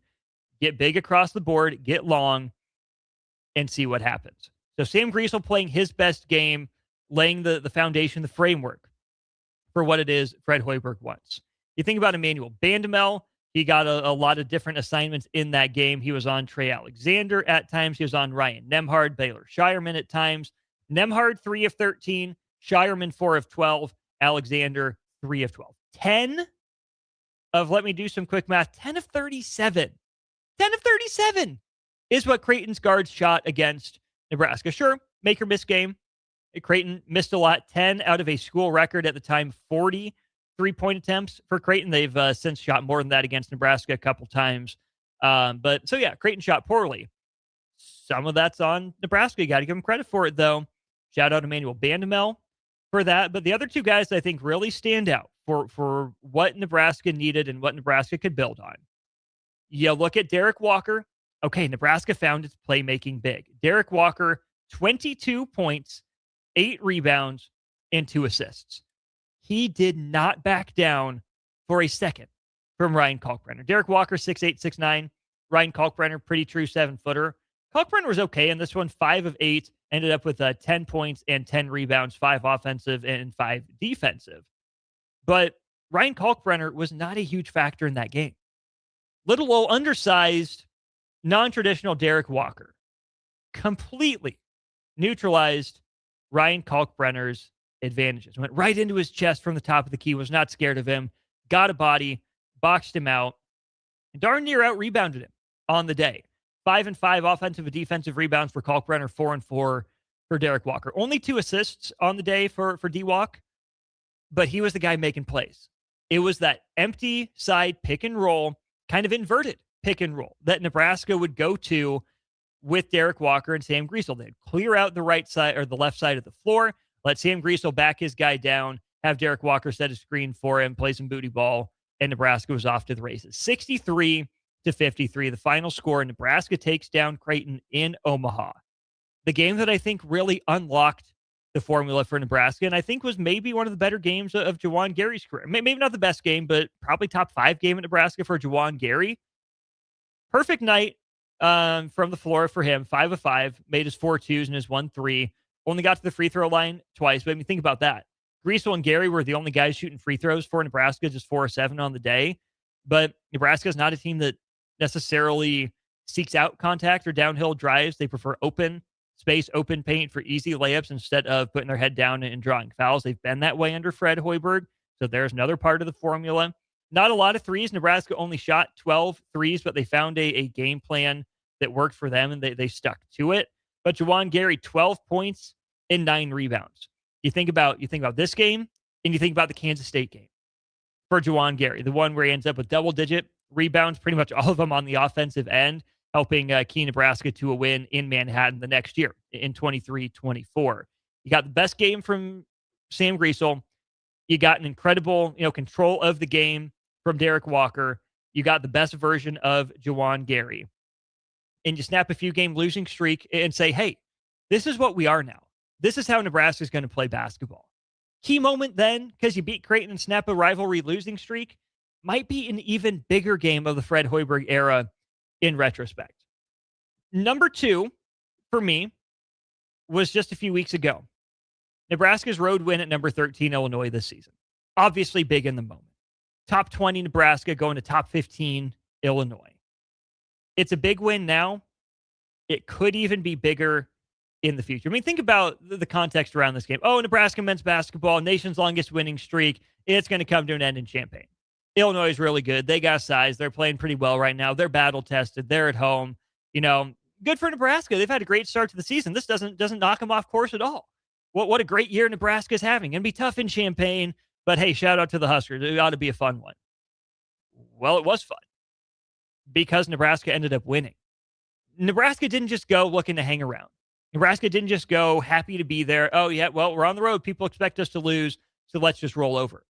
You get the Price Sanford legacy half, nearly dropping 30 in the first half, helping Nebraska at one point get out to a 13-point lead. Before, of course, Illinois goes on the big run to end the half. Game's tied headed to halftime. And then Nebraska just makes one more play. It wasn't pretty. It was back and forth, but it was a road-ranked win that validated Nebraska as a team that's going to stick around the conversation. Not just a cute story. Not just a, oh, they're happy to be here. Not just a, oh, look at them, good for you. As a, oh, Nebraska, okay. Okay, Nebraska. That's a stand, Nebraska. Oh, Nebraska. Setting the stage for, again, Friday night, what could be an even bigger game for Nebraska men's basketball coming up on Friday. But the other reason I bring up this Illinois game, for everything it's meant to this year's team, could that be the game that keeps Nebraska back in the national spotlight? You can write off their 12-game, winning streak to start the year and the 16-game winning streak, except that Illinois happened. Creighton's not the same.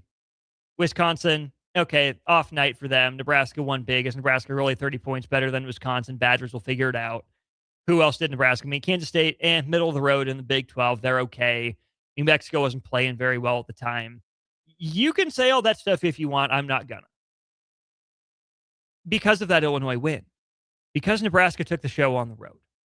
Because Nebraska looked impressive, and then Nebraska had to dig deep through adversity. That feels like, to me, we could look back in 5 years and see Nebraska in or around the top 25 consistently in the NCAA tournament, 3 or more out of the next 5 years, and point back and say, hey, that Illinois win, when Nebraska went on the road and found a way to get that done, that is the game that validated Nebraska nationally. That everything Fred Hoiberg had been building toward, maybe it took a little longer. I mean, year 5 till you get to the NCAA tournament. You win a postseason tournament in year 6. Now in year 7, you get that signature road victory. The proof of concept is there. The dominant moments, the ability to fight through adversity, the scheme, the talent fit, it all came together in Champaign. Huge moment for huge moment for the team.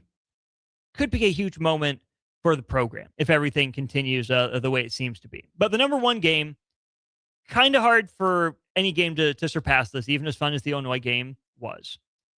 To me, the biggest game of the regular season, any regular season in the Fred Hoiberg era, I mean, it's got to be the win over number 1 Purdue, right? It has to be. It was big then. Nebraska's first win over an AP number 1 in 42 years. 42 years. Nebraska didn't luck into an upset of a number 1. Nebraska had beaten, top 5 teams before, but never number 1. Nebraska had beat Purdue before, but not that incredible Purdue team. And think about that 23-24 team. The year before, how many of those guys were on the roster for the close call against a very similar Purdue team? Number 3 in the country at that point coming to Lincoln. Nebraska was down. Nebraska battled back. Nebraska had Purdue on the ropes. Didn't get the breaks. Whether it's because, Purdue got the name recognition, maybe Nebraska just wasn't talented enough to take advantage of some of the breaks it got in the game. Either way, Nebraska lost it close to a very similar Purdue team the year before. They get another crack at the Boilers the next year, and they don't miss. This game wasn't an accident. This game wasn't a fluke. Nebraska led by 11 at halftime and extended it. Purdue made their runs. They got it close. But was Purdue ever seriously a threat in the second half of that game? Not really for the last 8 minutes. Against the number 3 team in the country. Again, the number 3 team in the country, a team that you would think would be built to give Nebraska fits. A team that wrecks Nebraska at Mackey Arena. A team that would end up going all the way to the national championship, that finished 17-3, won the Big Ten. One of their 3 losses came in Lincoln to a pissed off, a motivated, and a disciplined team that proved from start to finish, on any given night, it could hang with anyone in the country. The only thing Purdue did better than Nebraska that night was out-rebound. They grabbed an offensive rebound on 28% of their possessions. But Nebraska had a 63% effective field goal percentage, only turned it over 10% of the time, got to the free throw line more, put up an offensive rating of 127 in that game against Purdue. So obviously beat number 1 for the first time in 42 years. It's going to mean something. There was a party in Lincoln, and deservedly so. But think about what that game meant as well. I mean, first huge feather in the cap, really, for Nebraska that season. You had the Michigan State win at home. Again, not maybe vintage, but this was, again, a Purdue team that would go on to play for the national championship.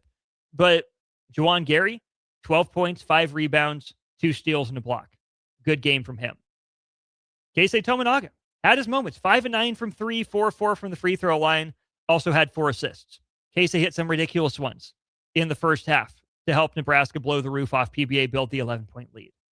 Then in the second half, Bryce Williams comes alive a little bit. 9 points, 9 assists, and 11 rebounds for Bryce Williams, setting the stage for what Nebraska saw in him, wanting to hand him the reins of the offense in 24-25. Incredibly well-rounded game from Bryce Williams, even though he didn't maybe score the way we became accustomed to the next year. But the biggest sign of future success for Nebraska in that game was that it was the rink mast experience. It was rink mast versus your National Player of the Year in Zach Edey. Zach Edey was hopeless. Absolutely hopeless in that matchup against rink mast. 2 of 5 from 3, 6 of 12 from 2, 4 rebounds, and 3 assists. Now, Edey did still have, a game. It's what he did. He went 6 of 10. He had 15 points and 7 rebounds and 2 block shots. But he also turned it over 3 times, committed 3 fouls, and didn't change the game. Just like Derek Walker did to Ryan Kalkbrenner. Rink mast did to Zach Edey. He toyed with him. He shot over him. He pump faked him. He dribbled around him. And that's when you're like, oh, this Bradley transfer, this mid-major guy, he could be something. And we're seeing the continued development of rink mast and what he means to Nebraska. We saw it in flashes early in that season. We saw it in full force where rink mast was, without a doubt, Nebraska's biggest advantage over Purdue, which is still weird to think about. I mean, 2-time National Player of the Year, Zach Edey, how can your center be an advantage? Because of the way Fred Hoiberg wants to play basketball. Rink mast was Nebraska's advantage that night. He needed to play well. He had not his highest scoring game, not his highest rebounding game, didn't have a triple-double. But rink mast, his gravity, his fit in Fred Hoiberg's system, to me is the key reason Nebraska won that game. You saw what Nebraska missed with him out last year. You see how Nebraska's playing with him back this year. Those 3 games, the 3 games I mentioned this segment, Creighton 2022-23, Illinois this season, and Purdue in 23-24, show you the formula. Show you what Fred Hoiberg wants Nebraska basketball to be and what it can be when everything's clicking.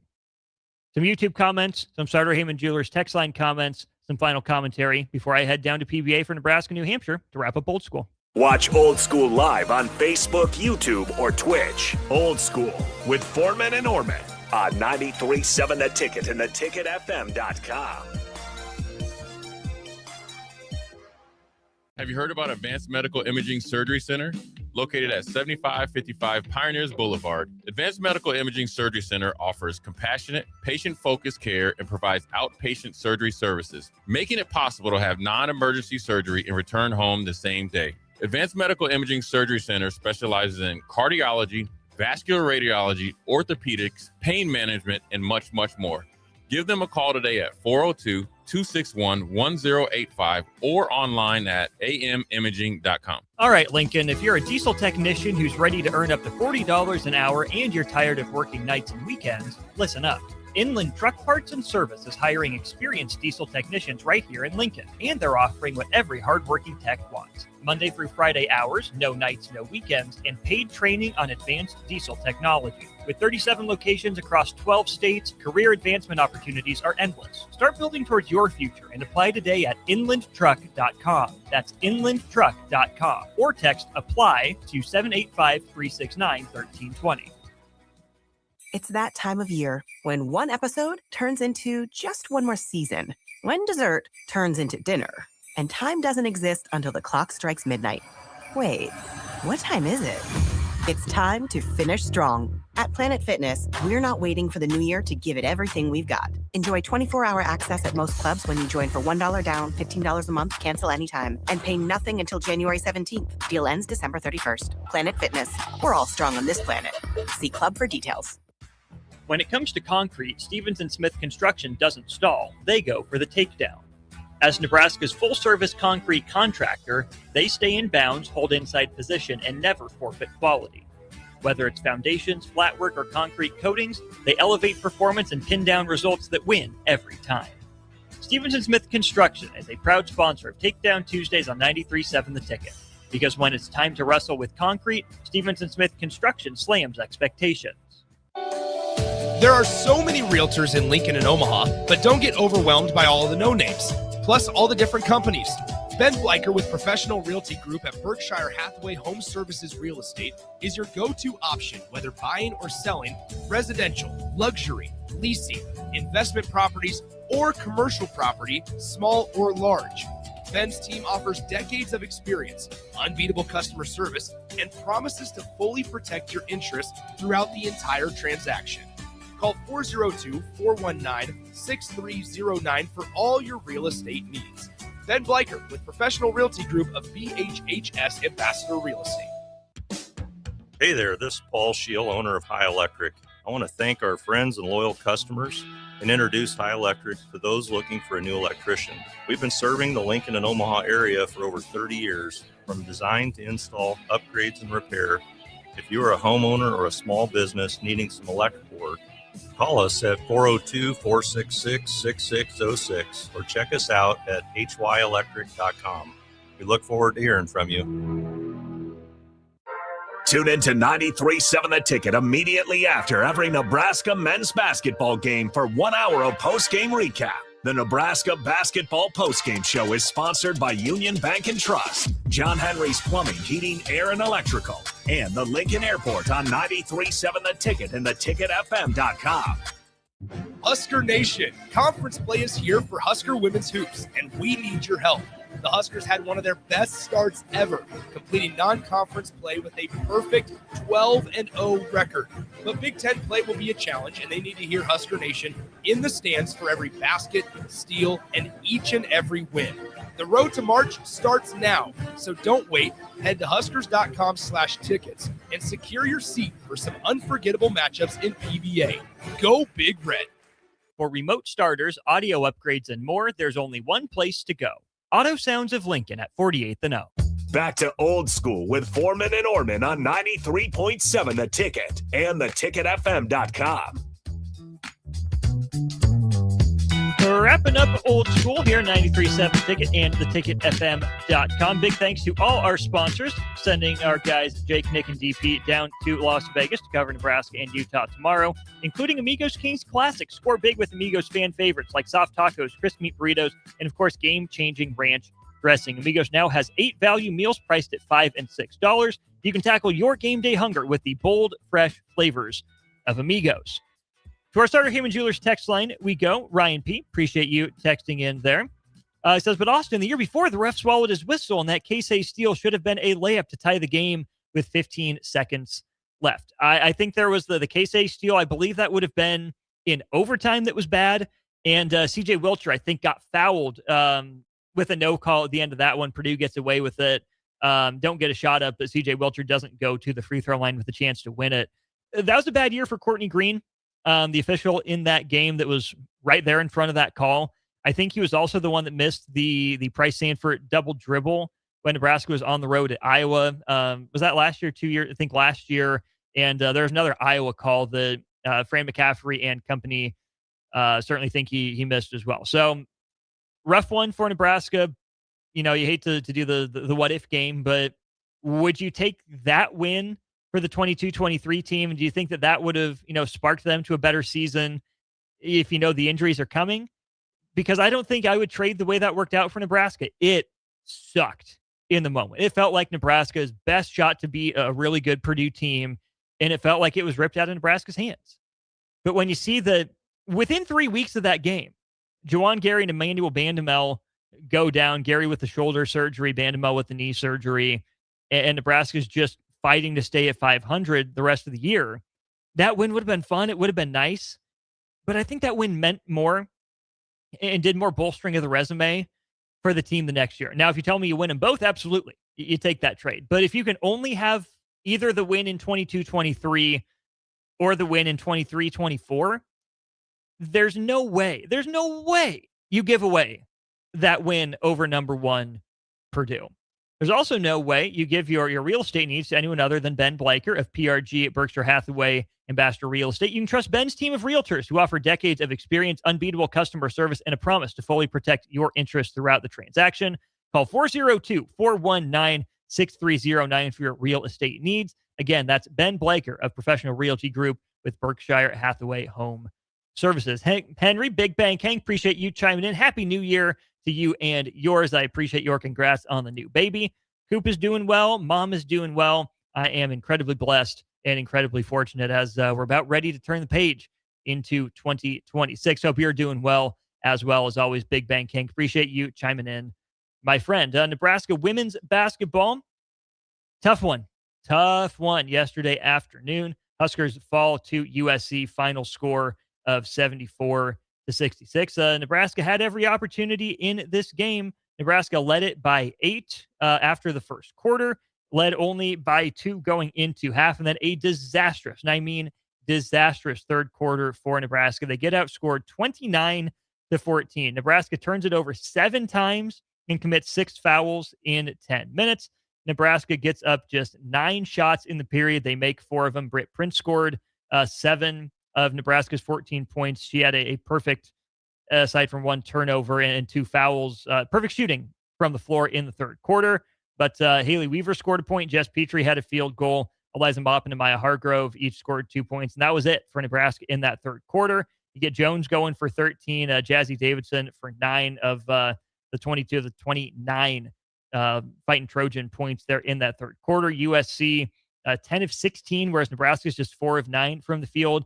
USC knocks down 5 3-pointers in that period. More made threes than Nebraska had field goals overall in the third. Nebraska women's basketball handed its first loss of the season. Huskers would make a run at it. They do end up winning the fourth quarter by 9 points, but it's far too little and far too late. It doesn't knock Nebraska off course. We'll see if Nebraska women's basketball remains in the rankings with a loss to a fellow top 25 team there in USC. Kind of felt like that was the opportunity for Nebraska women's basketball that I alluded to with Nebraska men's basketball or Nebraska football, with the USC, the brand name, coming to your home court in a big moment and what could be a springboard for the program. There's no shame in losing to USC, even down. Juju Watkins, still a top 20 team in the country, still plenty talented.